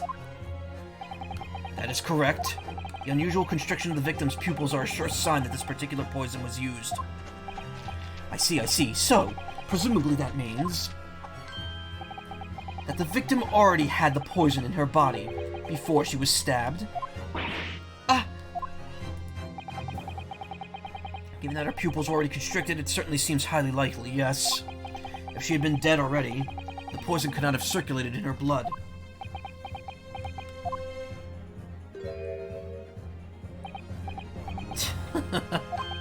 Ah, how refreshing to hear that argument of a metropolitan mind.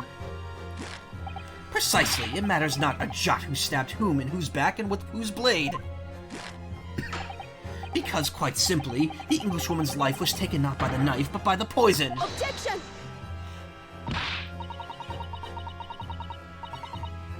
No, that's wrong. She wouldn't have been able to point the direction. The poison was killing her, but the stab wound... I don't know. I'm surprised she just didn't go into shock. But that can be explained by the poison being on the blade, as I already... Objection! Forgotten already, have we, yokel? During these very proceedings, the laboratory of the professor at your side assisted in proving that the blade of the weapon used to attack the victim had no trace of poison on it whatsoever.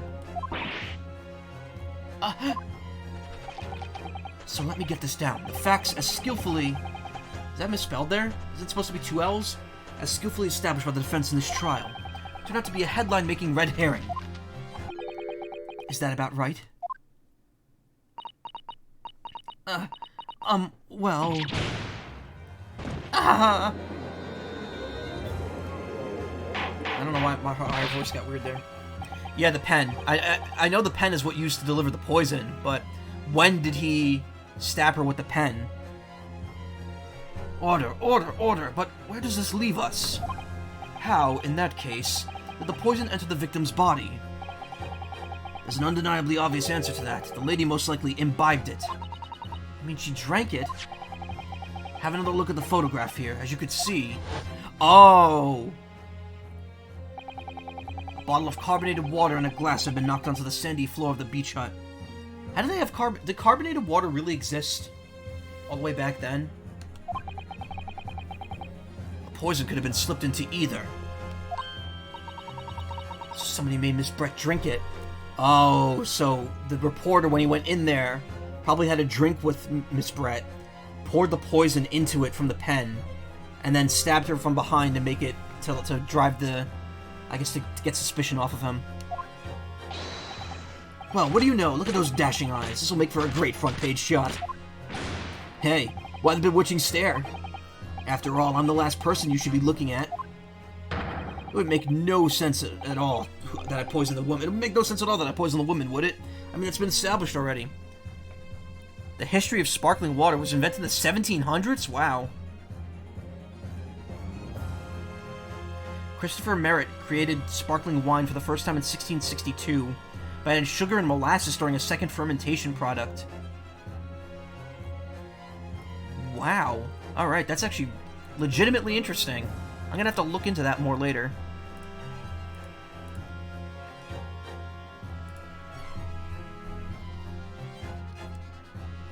Hold it! Established? What are you talking about? Don't tell me you've forgotten. That's a little hard to believe, given that the person who established it was you! He who fluff butt, okay. Me? What on earth does he mean? Oh, let me capture those wide eyes. This is prime press fodder, this is. It would seem that this trial is not destined to end yet, after all. I hereby call upon the witness to give further testimony. That's great, that is. Let me get a shot of that magnificent beard, Your Excellency. You claim it to be impossible that you were the one who was responsible for administering the poison to the victim. You explain to the court in your testimony the basis upon which you make such a claim. I'm a journo and a man. I've never tried to run or hide from anything in my life. I'm not about to start now, because that's mnemimoism. Many-memoism. There we go. I kept adding an extra syllable in there. For a brief moment, I thought I'd illuminated the truth, but it slipped right back into obscurity again. Just where is this trial going to take us?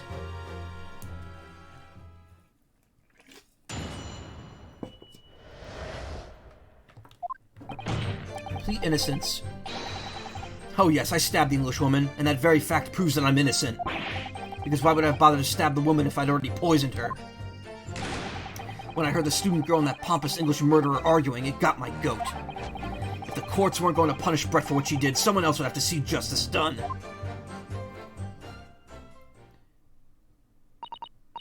So you admit it then? I mean, to be fair, that the girl, the person he murdered is in fact a murderer. She murdered Dr. Wilson in the first game.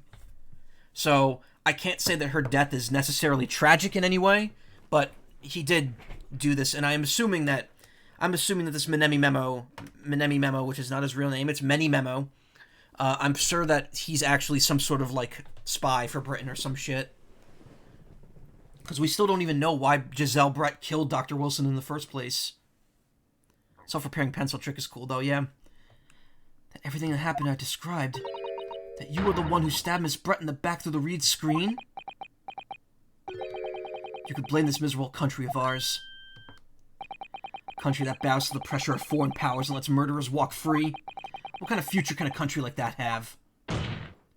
That's why I did it. I did what our pathetic leaders didn't have the guts to do. Slap bang in the middle of that charming lady's back. I plunged the sweet blade of justice right in there.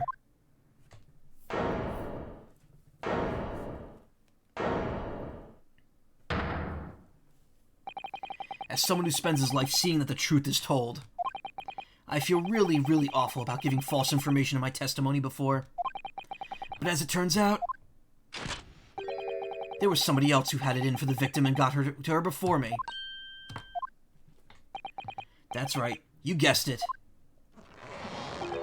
The pretty little student girl. Now there's a woman after my own heart. You're implicating Gray again.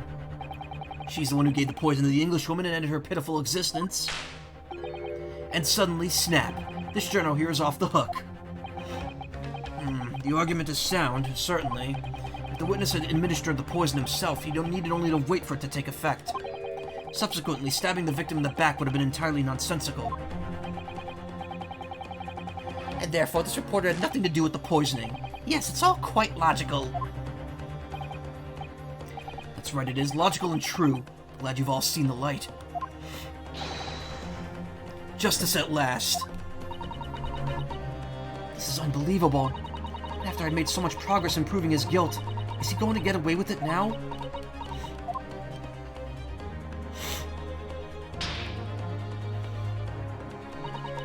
Think of Kazuma-sama and Naruhodo-san.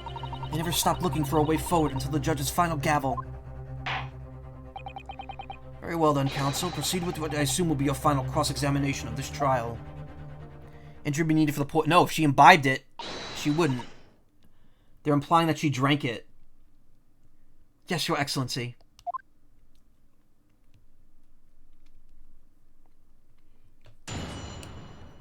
Kind of running low on time, so I'm gonna skip the fluff if possible. Stab the Englishwoman, it's that very fact that proves I'm innocent. Because why would I have bothered to stab the woman if I'd already poisoned her? When I heard the student girl and that pompous English murderer argument got your goat. If the courts weren't going to punish Brett for what she did, someone else would have to see justice done. Okay.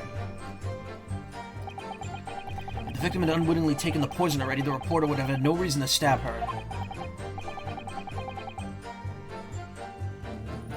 That guy's poor pencils. On the face of it, that logic sounds entirely reasonable. But there's no question that this man was responsible for Miss Brett's murder. If we could think of a plausible explanation as to why he might have stabbed her even after the poisoning, I feel sure that everything would drop into place. That's what we should be looking for. Yes, I agree, and in order to do that, I must try to glean more information. Okay, so we gotta press. Why he might have stabbed her even after the poison.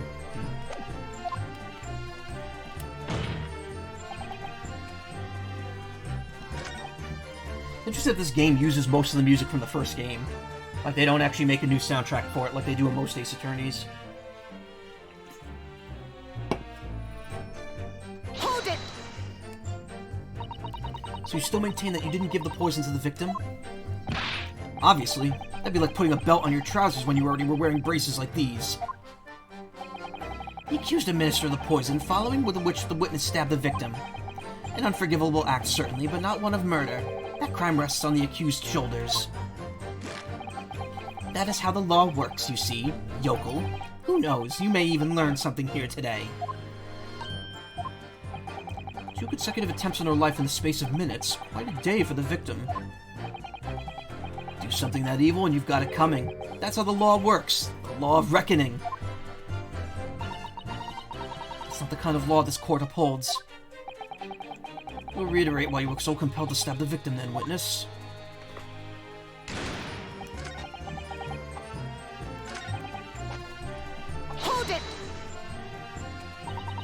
What exactly were they arguing about? About what happened in the restaurant 9 months ago, that's what. The student girl was laying into the Englishwoman for killing her beloved mentor, Dr. Wilson. Yes, Dr. John H. Wilson, professor of medicine, invited here from England by Professor Nicotoba, no less. Right, but the Englishwoman just jeered.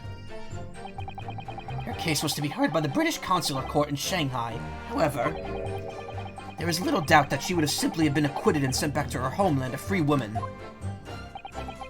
It was eating that student girl up inside. You could see it. I really felt for her.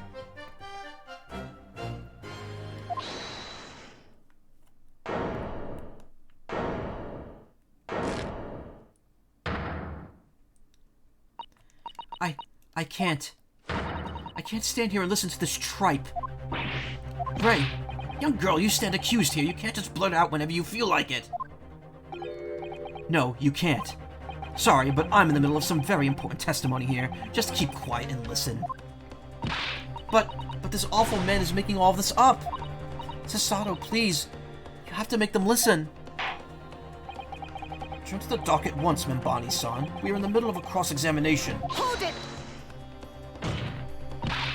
Your Excellency, please, I implore you. That journalist is clearly not a trustworthy witness. Exactly. He's a filthy, rotten, black-hearted, bigoted, dirty, great peeping Tom. Whoa, take it easy there. Please, I really think the court should hear what the defendant has to say. Your Excellency, I see no need whatsoever to entertain the accused remarks. I will grant the request of the defense. But, Your Excellency! This is likely to find the final cross-examination of these proceedings. As such, I believe it would be ill-advised to stifle the defendant's obvious concerns. So, whilst recognizing that this contravenes regular protocol, I hereby call upon the defendant to speak. Oh! Thank you so much, Your Excellency. It was nothing to do with Dr. Wilson. We were discussing the stolen poison. Hold it! The stolen poison that killed the victim, you mean? I suspected her of being the one to steal it. I mean, just think about how she killed Dr. Wilson. That's true. Additionally, Miss Brett certainly had knowledge of the new poison. But surely it would be no easy task to... Wow, what was that? But surely it would be no easy task to steal a highly secret toxin being developed for the government. Indeed, all visitors to the laboratory are thoroughly searched when they leave. Even if a thief managed to avoid being seen by myself or a colleague, getting the poison out would be very difficult. That's true. I pestered Professor Nicotoba until he agreed to show me the poison when I visited his laboratory. But as I left, I was searched from top to tail. Miss Brett rather bluntly revealed the existence of the toxin we've been developing, you see.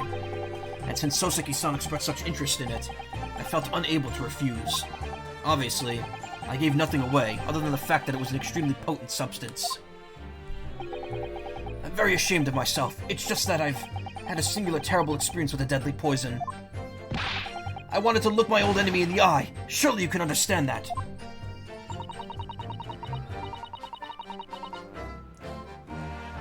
Okay, wait a minute.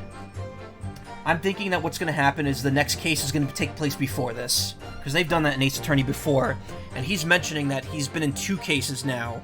But we've clearly only done 1 case before this with him in it.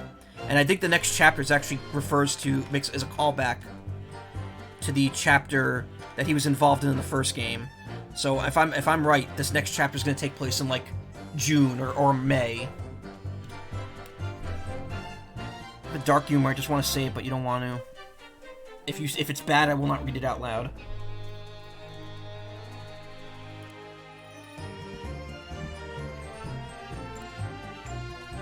Oops. To find out if my suspicions were true, I confronted Miss Brett about the poison. I told her that if there were to be an incident involving it somehow, it wouldn't just be the university. The military would be dragged into it. The whole government, even. It would be a complete disaster. And how did Miss Brett respond to your concerns?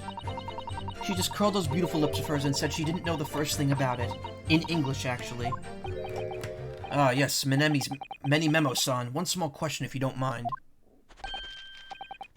I do mind. Can't you see I'm busy?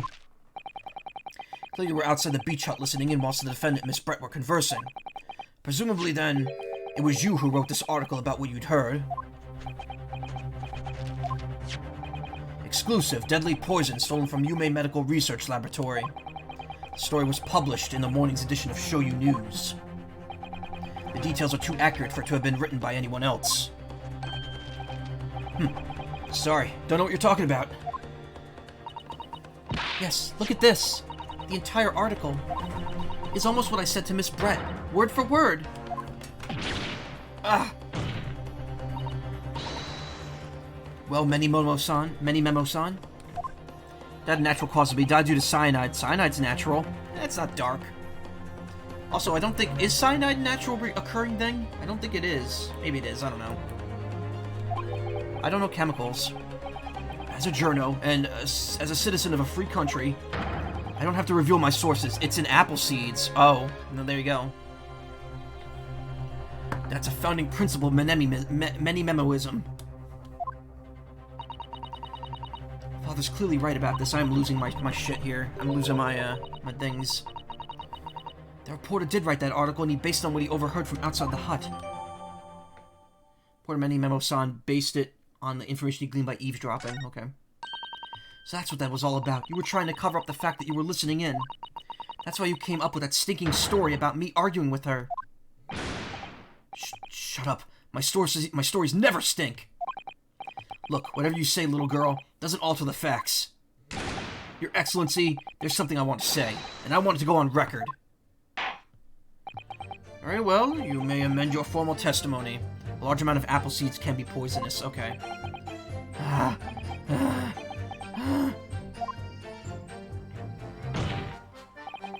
The point is, if you'd poisoned someone, there'd be no reason then to go and stab the person as well.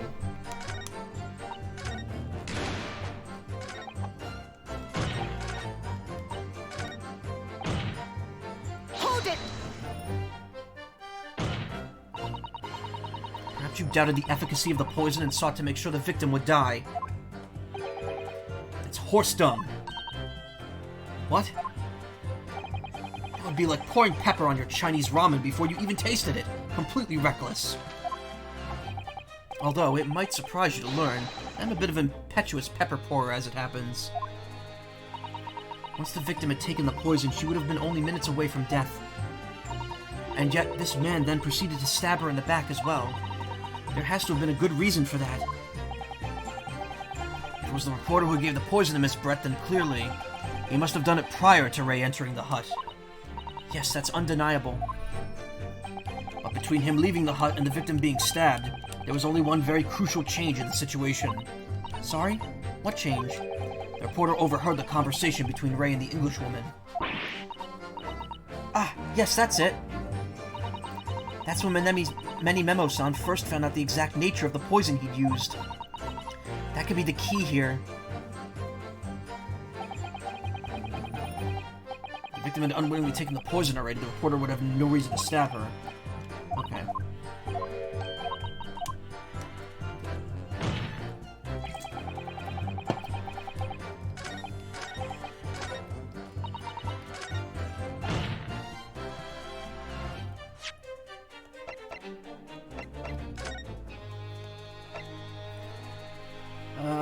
Either via the mouth or via a wound from a poisonless blade would prove fatal in minutes.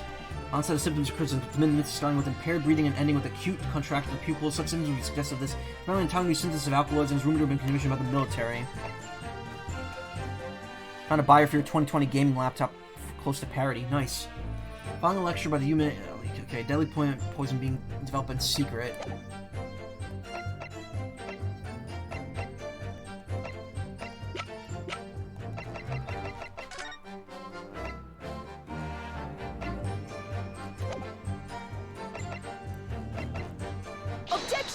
Okay, well, that was the right piece of evidence. Well, I could think of one reason. What? But before I explain, I'd like you to confirm something for the court. Upgrading from an R5 4600H plus GTX 1650 60 Hz display to an R758 RTX 3060 144 Hz display. It's hard for me to believe that my laptop, my computer is almost 3 years old, and it's already like getting kind of outdated. But I really don't want to bother upgrading because I really don't use it for anything super intensive at this point. Oh, you've been watching Spy X Family. The dub of that just premiered, I think. I haven't been watching. I haven't seen it. I haven't watched a lot of anime recently. I know Lupin the Third Part 6 is going to air the dub in America starting this weekend, and I'm excited for that. Before I explain, I'd like you to confirm something for the court. The upgrade is also tough if you want a new GPU. Yeah, I'm fine. I have an RTX 2070. The second one, not the best, not the top one for the RTX 2000 series. I think it was 2070, which was pretty good for the time. It was like the second best one I could get. Did you glean all the information for this newspaper article from what you overheard outside the hut? Of course he did. There could be no question of that. After all, when we were all in the laboratory together, all we were told is that it was a terrible toxin. Yeah, the 2070 still slaps. Yeah, because I got the RTX when that was still, like, new. Because at the time, they were still doing the, was it ATX series? The RTX had just, like, started at that time. Or was it GTX? Can't remember. So I'm good on that front. All we were told is that it was a terrible toxin. And there was one more important fact to consider. According to the witness, Membani-san's verbal attack against the victim began as soon as she entered the hut. In other words, it would have been impossible for her to have slipped the poison into Miss Brett's drink. Objection! Where are you going with this, counsel? Manny Memo-san has made it quite clear that he observed every single thing that happened in that beach hut. If the defendant had somehow found an opportunity, this man would have seen it. Which means that Miss Brett couldn't have imbibed the poison whilst the defendant was present. In fact, it must have been administered to her before Membani-san entered the hut. Yes, very articulately put. All this tech talk is making you dizzy. When I walked into the hut, I immediately started to press Miss Brett about the poison. At which point, Many Memo-san overheard some worrying information. Worrying information? What information? What worrying information, excuse me? Sorry, I've been streaming for almost 3.5 hours. The voice acting is like... The quality is definitely dipping down to low points here. The information which he subsequently included in his newspaper article, namely, that the poison was being developed in strict secrecy, and that it couldn't be readily obtained. Ugh. Absolutely. In fact, that's quite an understatement. The only possible place it could come from is my lab. And furthermore, anyone afflicted by the poison would have exhibited telltale signs of death. The extreme constriction of the pupils. Yes, it's quite stark when you see it. There are other poisons that show similar symptoms, but not among new substances that are undetectable.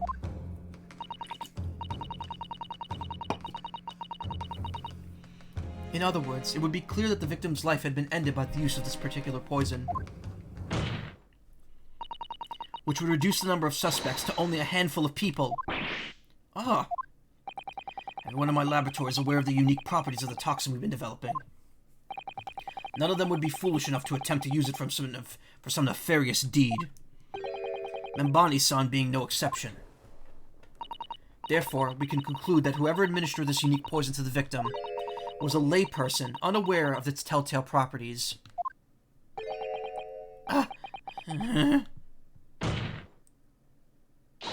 In other words, someone like you, Raiten Menimoto. I'm thinking of Show Minamimoto, that's what I'm thinking of. In other words, someone like you, Raiten Menimoto.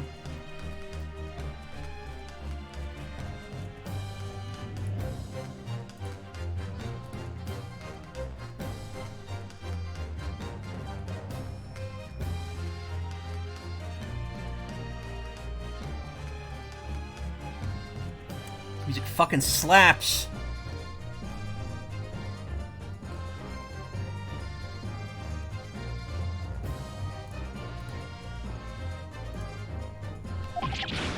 Gah!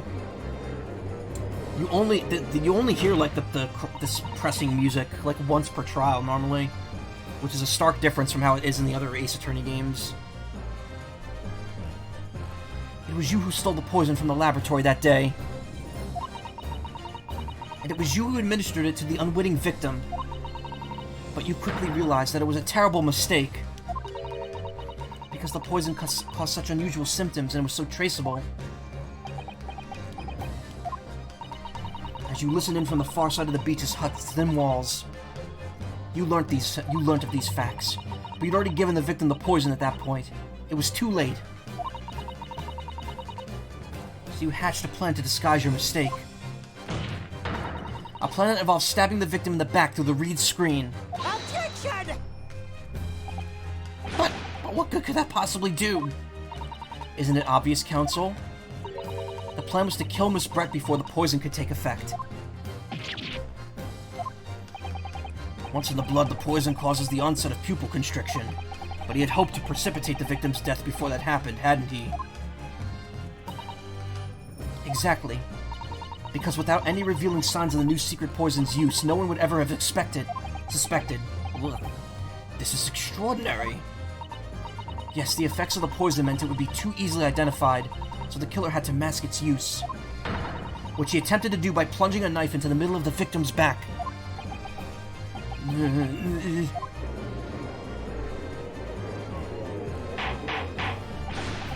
Order, order, order! The argument presented is sound. The court is satisfied that it warrants consideration. Does the prosecution have a counter-argument it wishes to put forward? Well, there are a number of... yes, I counter completely. Objection! The prosecution's evasive response clearly shows that in much the same way as he nurtures the remnants of his topknot, he's clinging to lost hope. Lost hope? Oh, that little piece of hair growing on his head is this topknot that he glued onto his forehead. Probably he probably took wet rice and stuck it on there.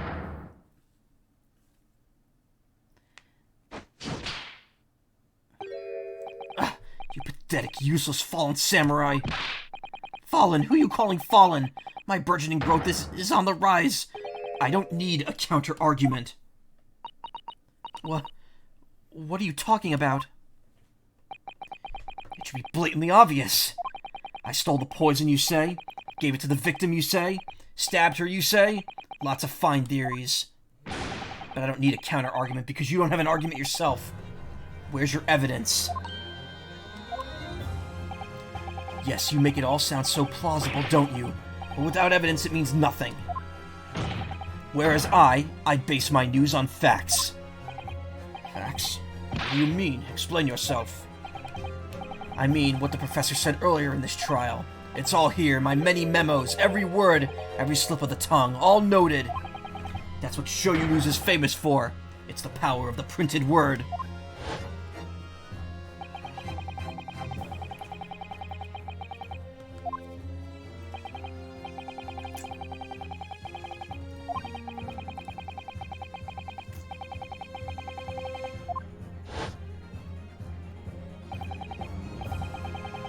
How's that then? Blown the story wide open? See? I, Wrighton Many Memo, a mere reporter for the Shoyu News. Couldn't possibly have stolen that poison from the professor's laboratory.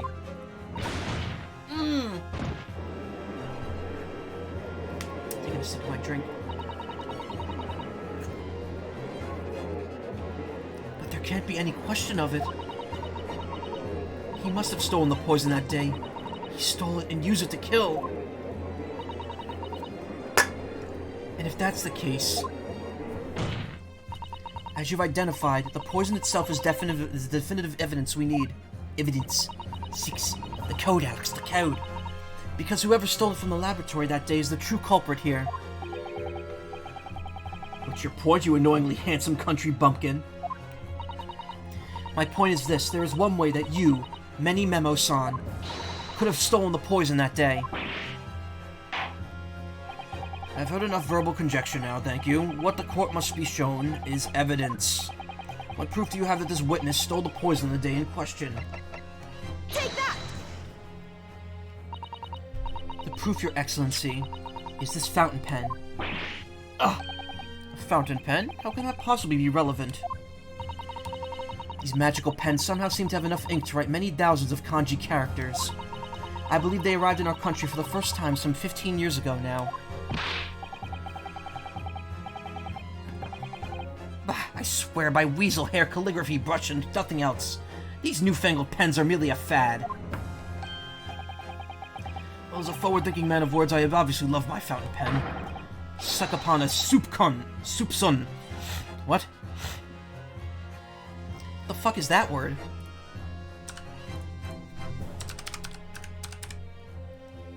Soupçon. A very small quantity of something, okay.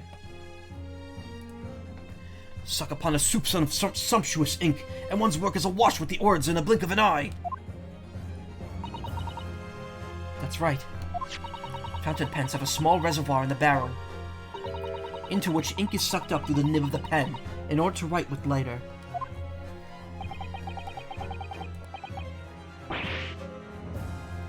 Why does all this talking of sucking up ink have... Ah!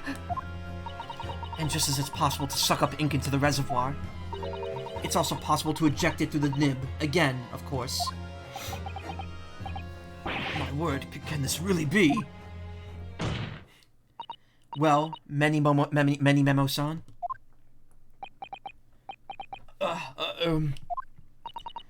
When you saw the deadly poison before your eyes in the laboratory that day, you used your fountain pen, your very lifeblood, to steal some of it, didn't you? By siphoning the poison up through the nib and into the pen's reservoir. Objection!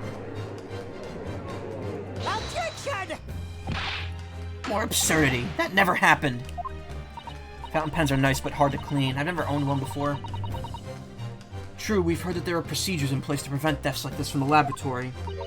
But would anyone have thought to look inside a fountain pen of all places? No. I'm a little ashamed to say that the fear of offending our guests, such a detailed search would not have been conducted. Well, this is quite startling, I must say.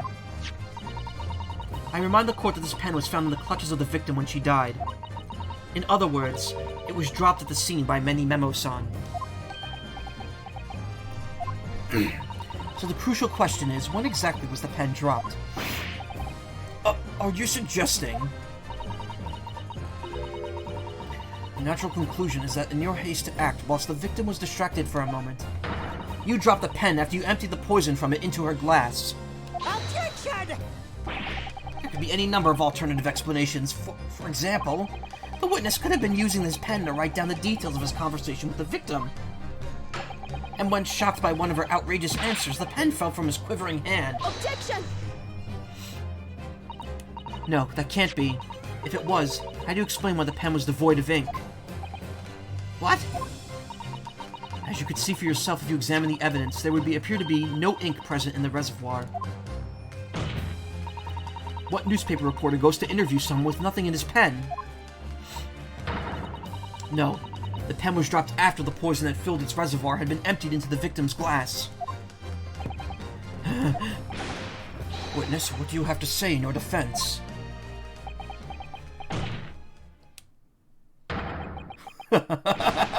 So this is how our modern justice system works, is it?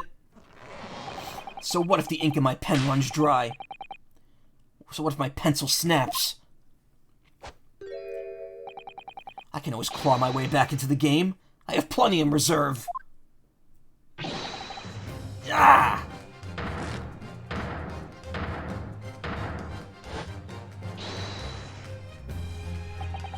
You claim I sucked the poison up into my pen? That's wild speculation, nothing more. If you thought you could bring down a fine, upstanding citizen with a trick like that, think again. Looks as though it's going to take one final decisive blow to finish this matter. As I see it, the situation is now very simple.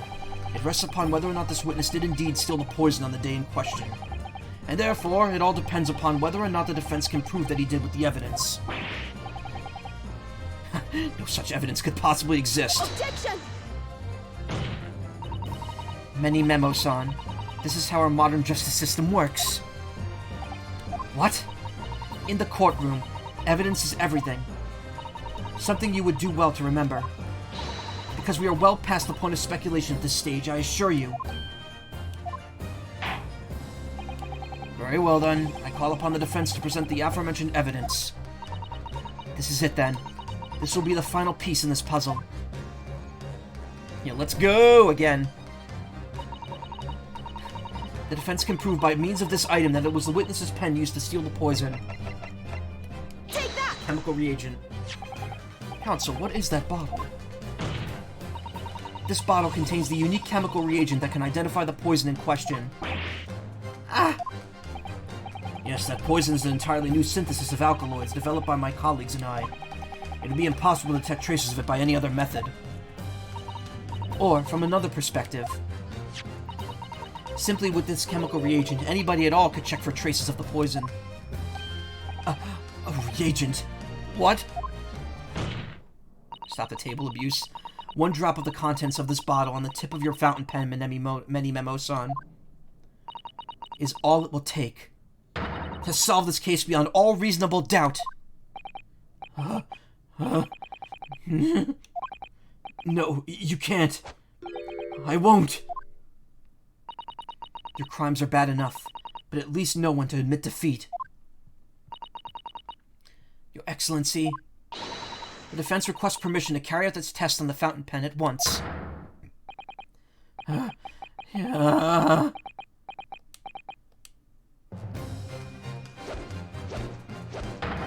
This isn't my fault. The Empire drove me to this. Trying to hold its head high as a civilized nation, but bound to every other power. I took a form, all in the name of justice and righteousness. Oh my god, I can't fucking read this. Susato, with me. I'm there. Yeah!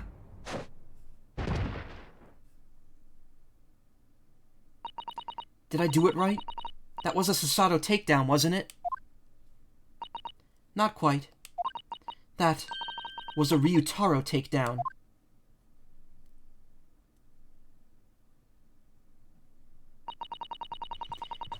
The instant the first drop of reagent touched the nib of the fountain pen, it was clear to everyone present.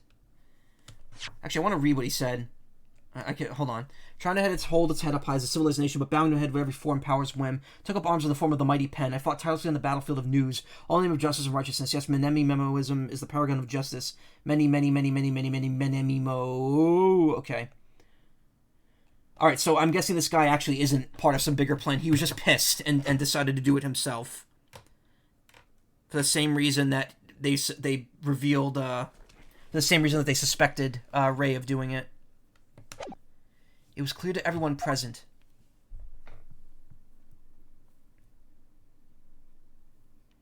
Sasato-san, you just revealed who you are here.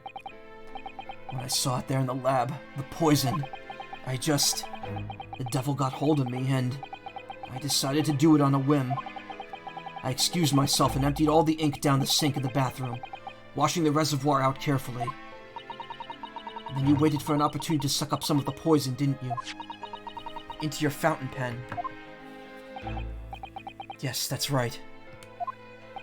Answer me one thing, whatever your fuck your name is. Why did you steal it? For what purpose? Isn't it obvious? To find out what it was made of and expose it in an article. I mean, it was a secret project after all. Too juicy for a journal like me to pass up. Then why did the Englishwoman end up dead? I went into that hut intending to quiz her on her situation. That's all. As a reporter, yeah, it's too Jersey. A known killer enjoying full freedom, evading justice by leaving the country. I told her what I thought about it.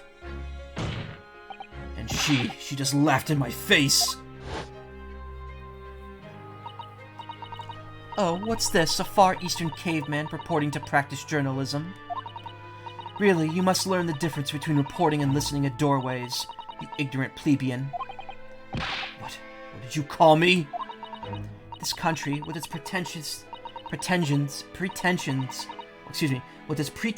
a justice system, to a free press, it's really very depressing.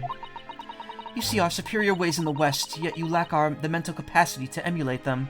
It goes to show you that taking matters into your own hands is sometimes not the right way. Well, the whole thing was that she was going to get off scot-free. We knew she was. Get out of here, you oaf. Get out and crawl back into the cave you came out of.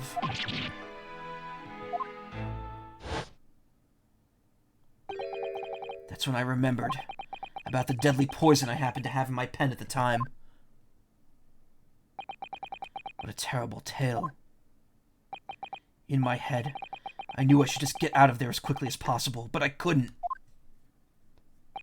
I couldn't let her get away with what she'd done, when she clearly had no remorse at all. I suppose it was my journo spirit getting all fired up.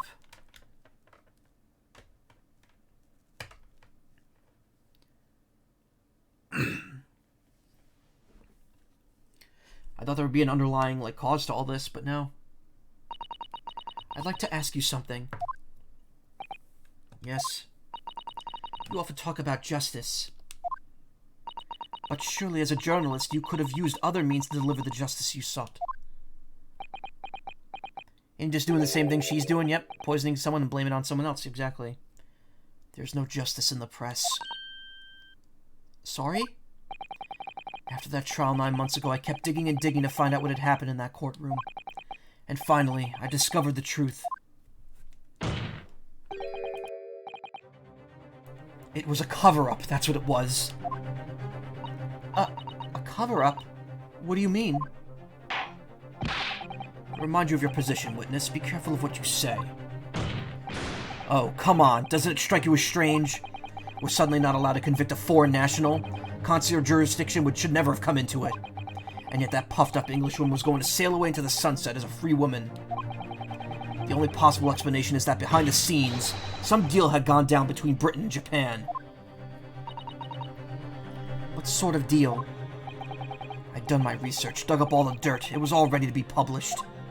But you know what happened? The editor just tore the article up! He came under pressure from the government, you mean?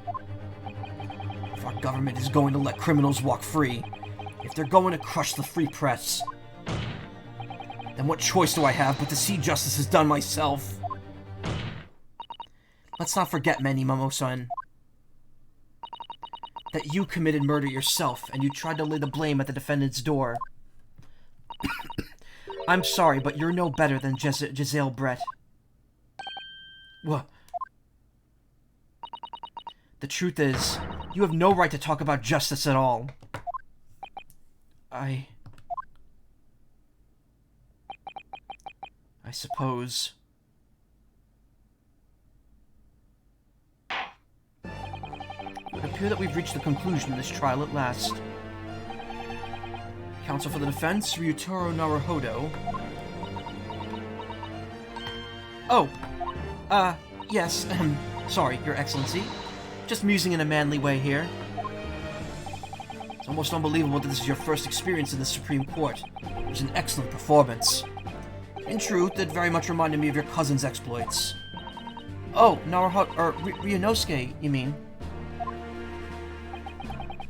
The way he handled the trial 9 months ago and the way you handled this one gives me hope that we are genuinely entering a new era of justice in this land. That's very flattering of you, Your Excellency. Hearing the defense you put forward today made me feel most keenly that the future of our justice system will be forged by you and your contemporaries. Thank you. So, Prosecutor Ouchi, do you have any final thoughts? Prosecutor Ouchi? I, Takatsuchi of the Ouchi clan, have been bested by a callow youth not once now, but twice. If there was any shred of my former self left, it has withered and died here today. Gosh, your journey to cultural enlightenment sure took a while, didn't it? Silence! Rather than living on in shame. I will end it all now with this blade. Oh my god. For that is the true path of Ouchiism. Ouchiism? One hopes that this is the only way in which he'll be modeling himself after the witness.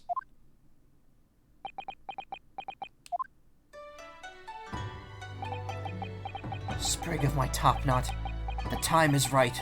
For farewell. Hope is lost forever. Takatsuchi.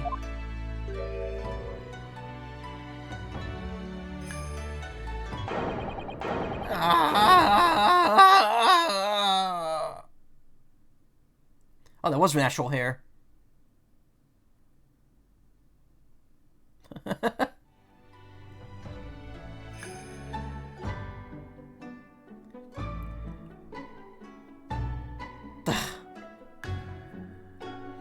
This is literally the same music they used at the end of the case where Kazuma died.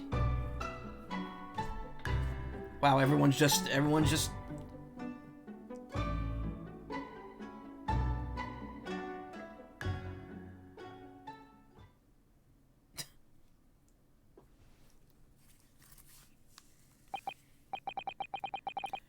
Now, in regard to the defendant, Ray Membani-san. Yes, Your Excellency. I have reached my final verdict. I hereby find you... Yeah!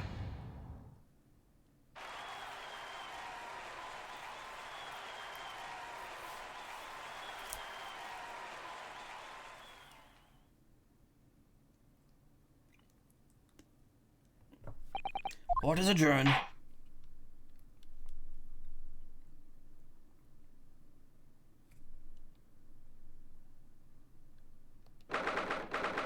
August, 2:38 p.m.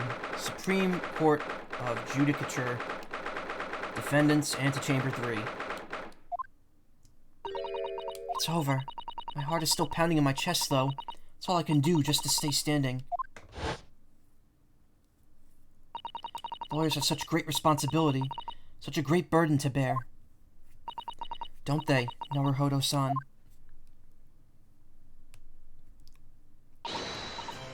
Sasato! Thank you so much. You were so dashing in there. Ray, and Father. Honestly, I'm so touched by everything you've... Oh no, I think I'm going to cry. It wasn't easy, but together we made it. I was on the verge of tears at the end, too. The only reason I'm still here is because of you. Oh no, I can't take all the credit. It took courage to tell the truth in there. You did wonderfully, Ray. So I'd have to say that the congratulations belong to you as well. Sasato, don't be so standoffish. Sorry? We're friends, equals, and the trial's over, so no more of this formal super humility nonsense. It's time to celebrate with swagger, to throw caution to the wind. Caution to the... what? I'm the great defense lawyer Ryutaro Naruhodo, and I'm taking you out to a milk bar tomorrow. Or something. Right, I see. I'll, think about it, Ray. At any rate, we really knocked the wind out of that horrid man, and it felt so good. Yes, it was satisfying. It really was. Isn't there anybody else we could throw together? I hope you're not looking at me, Ray. Oh, my goodness, no, of course not. Of course not! Ah, there it is at last. Ray's lovely smile. You fought for your friend to the very last. As your father, I'm extremely proud of you, defense attorney Ryutaro Naruhodo. Thank you, but I couldn't have done it without your help. Anyway, it's time to bid farewell to Ryutaro, I think. I shall miss him in a way, but it's back to Sasato Mikotoba for now. So I'll never see him again then. What a terrible shame. What? Oh god, is this... yeah, it is. What? What is happening? Ah, Soseki-san and Inspector Hosanaga. I do hope you've been keeping well. Is that really you? Yes, I had to change my appearance for, well, obvious reasons, I hope. But it's me. Sasato Mikotoba. I don't. So dashing. So divine. No. Doubly dashing, yes, and devilishly divine. Just look at you. I had no idea, Miss Sasato-san Esquires, that you were locum student Naruhodo-san Esquire's cousin. Astonishingly astounding ace attorney. Poor Soseki-san, so confused. I still remember the first time I ever met him. He was in a prison cell in London. What an extraordinary conundrum it was that the unwitting student from Japan found himself embroiled in. Is the inspector gonna be okay? Who knows? But after Naruhodo-san's skillful defense... Okay, so I guess skillful in Europe is only spelled with one L, because that's the second time they've done that. At the Old Bailey, Soseki-san was free to return to Japan. And now he seems to have earned himself great fame as an author. I'm stunned. That's truly an impressive disguise.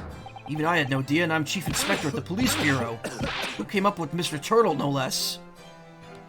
Looks funny to me, but I don't know. Yeah, it does. I'm not sure you should be admitting to that, Inspector. Amazing. You're a woman of many faces, I see. Just two, really. And this was a once-in-a-lifetime event, I hope. Oh, I'm not a patch on you, though, Inspector. Well, I am a professional, of course. I do worry about Inspector Hosanaga sometimes, I really do. 9 months ago, when he appeared here at the Supreme Court to testify, he was undercover, disguised as the head waiter of a restaurant. And then on the steamship to Great Britain, of course, disguised as a sailor to keep us safe on the journey.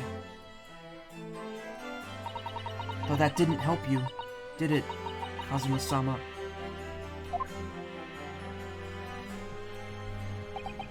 From my perspective, I have to admit that I have mixed feelings about all this. I mean, now that the truth has been lost forever. What do you mean? I'm talking about the murder that the Englishwoman committed at the end of last year. Ah, yes, it was an English doctor she killed, as I understand it. Dr. John H. Wilson, yes, the man I invited to Japan personally. The mystery is, why did she kill him?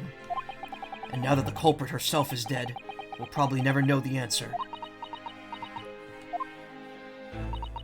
On the voyage to Great Britain, we had a most unexpected encounter with Mr. Herlock Sholmes, the great detective, I mean. Yes, I remember Mr. Sholmes well, of course. Ah, my arch-nemesis! How lightly you utter his name. Well, according to the stories published about him in the adventures of Herlock Sholmes, the detective once had a partner who helped him solve crimes, a best friend. And that man was an exceptional doctor of medicine by the name of John H. Wilson. What? Dr. Wilson? I just can't believe that it's a coincidence. I think that the English doctor of medicine killed here in Japan 9 months ago must have been the friend and partner of Mr. Sholmes. And if that's really true,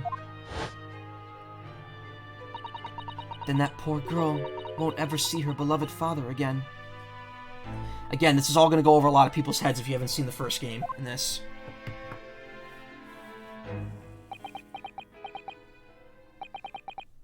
As you know, I traveled to Great Britain once myself to study. It was around the time you were born. Yes, grandmother told me about it. On returning to Japan, I took up my professorship at the Imperial Yume University. But I also serve another role, as an advisor to the government on diplomatic affairs. Yes, I was aware of that as well. In that case, I'm sure you understand that there are some confidential matters I cannot divulge to you. Could you just tell me one thing? Why did you summon me back to Japan? It's been 2 months now since I returned. When I left England, it was because an urgent telegram had arrived from Japan. It said that you'd collapsed with a high fever and you were growing weaker by the day. What? Where did that news come from? That's what I'd like to know, because after that long sea voyage, I found you in fine health, Father. Was there something in Great Britain that you perceived might inconvenience me in some way? Or harm me? That's really the only explanation I could think of. It's worth noting at the end of the first game, there was a Morse code from Great Britain's government that was decoded, and both Kazuma's name and Sasato's name were in there. Were mentioned in the Morse code. So it's very possible that she might have been in danger.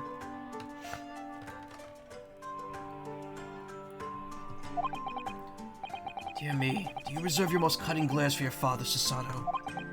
I'm sorry, my dear. I simply can't. Ah! Let me go! Oh, it's him.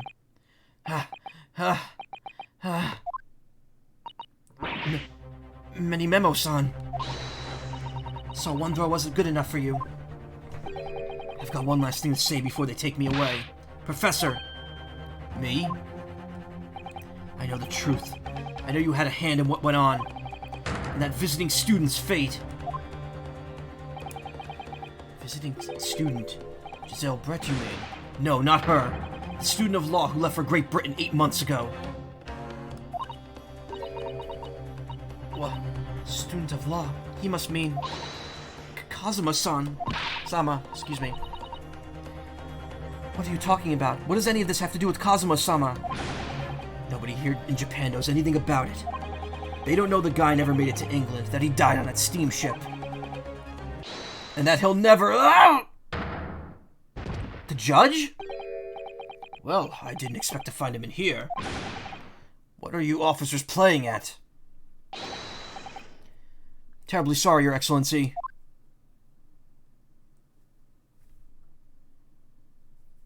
I was coming to tell you that the rickshaw has arrived, Eugene. And that's a good job I came by. Wait, what? Yeah, it's a good job I came by. Yes, thank you for dealing with him. I'll be there shortly. Oh, Your Excellency. The trial's over. I'm not Your Excellency anymore. I'm merely your father's friend, Seishiro Jigoku. Wow, a judge with an actual name. It's only the second time that's happened in this series. And may I say that since I saw you last, you seem to have taken on a more dashing appearance. Sasato. Did you know all along from the start of the trial? The judge sees everything, Sasato. Couldn't let you take the risk if Seishiro here hadn't known and then recognized you. So I had a word in his ear beforehand, as an old friend. So, Seishiro, shall we? Yes, having ruled in that case, we now have various diplomatic issues to address. Before you go, Father... Sorry, my dear, we shall have to return to our earlier conversation at a later date. But well done again, both of you. You did admirably. Oh, thank you very much. What did you think of my Seishiro sling, eh? It's been a while since I've sent a man flying like that. I am very suspicious of everything that's happening here now. Whatever could Father be hiding from me? About Giselle Brett, about Dr. Wilson, and now it seems, according to the reporter, about Kazuma-sama. And I'm going to have to bring this up with Father sometime, when nobody else is around. Judicial Assistant Nicotoba-san, Esquires, could I have a word? Oh, yes, of course, Soseki-san. What is it? Yeah, everyone here's a judo master, apparently. I think perhaps it could be fate that we're meeting again like this now. You see, there's something I need to tell you. Well, I believe that it may be related to the reason why your father summoned you back from England. This I have to hear. Please, Soseki-san, tell me at once. I will. As you know, my time in England was terrible. Cursed, I have no doubt. Such awful things I was embroiled in. Thank goodness locum student Naruhodo-san Esquire stepped in. After he secured my freedom, I couldn't wait to get on my ship back here to my homeland. Having arrived in Japan, I submitted a report about my experiences to the Ministry of Foreign Affairs. The next thing I knew, I had a visitor. It was your father, Professor Nicotoba. He wanted to ask me all sorts of things about my report. My father? He seemed to be especially taken with a particular part of the report. Anyway, he left eventually, having thoroughly quizzed me. But it was the very next day that he sent the telegram to you asking you to return to Japan. What was it then? The particular part my father was interested in? I don't really know exactly. But do you remember them? Those two terrible cases I was caught up in? Of course, I can never forget. Your father seemed to concern himself mainly with the second case. The second one? You mean the one Mr. Sholmes forbade any of us to talk about in public? Which is why the only case involving you that any member of the public is aware of is the first. Wait, so they, like, purposely misdirected us in the first game, and there's a second case with them? Well, I don't care. I don't have to listen to what any dastardly detective says. Anyway, the point is, it seems that case somehow holds the key to all these curious unanswered questions. That horrific, hideous, heinous case. The case of the haunted lodgings.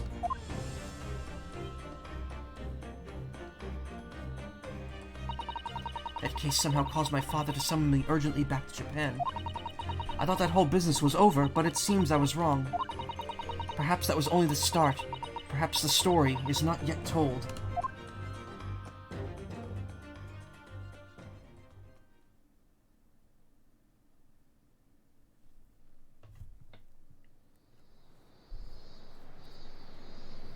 So, the mystery of that English woman's death is solved, thank goodness. And having stood in the Supreme Court now, I think I can comprehend a little better. How you must be feeling as you fight for people's freedom in a foreign land, Naruhodo-san.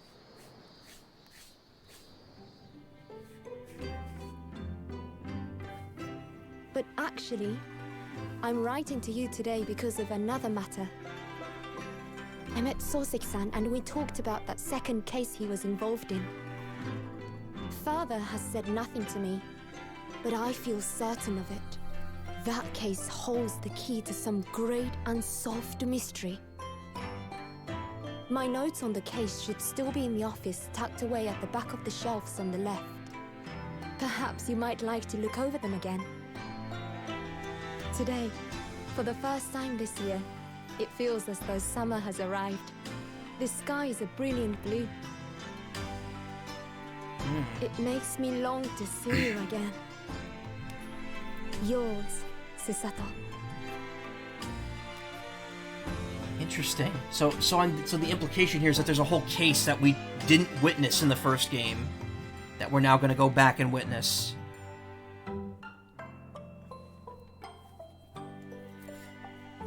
Whew, I'm surprised I managed to get through that in one night.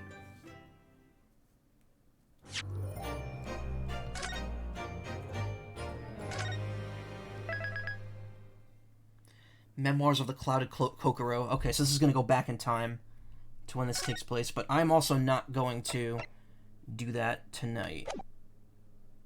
Oh, I can actually just pick it. So there's 4 more chapters left. These apparently these are very, very long compared to the last game. These 2 are kind of like just the intro. Who's the grave? That's Kazuma's grave. I'm gonna return back to the title screen though. I don't want to start the next one. It is exactly 4 a.m. and I need to stop. Let me just check the accolades real quick. I don't think I missed anything.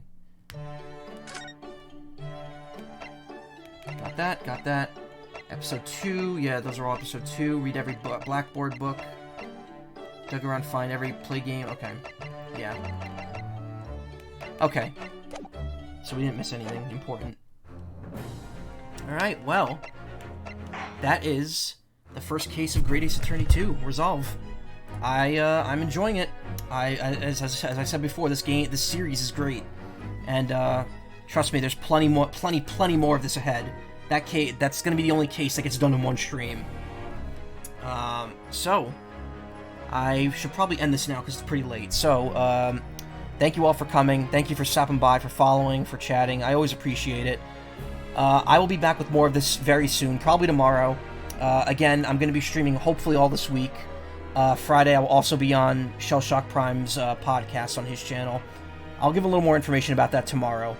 And yeah, and then next week, and then the next 4 weeks is going to be abbreviated streams where I'm not here as much. But we'll talk about that more as the time comes. Thank you all for coming. You all have a great night, and I'll see you tomorrow. Good night.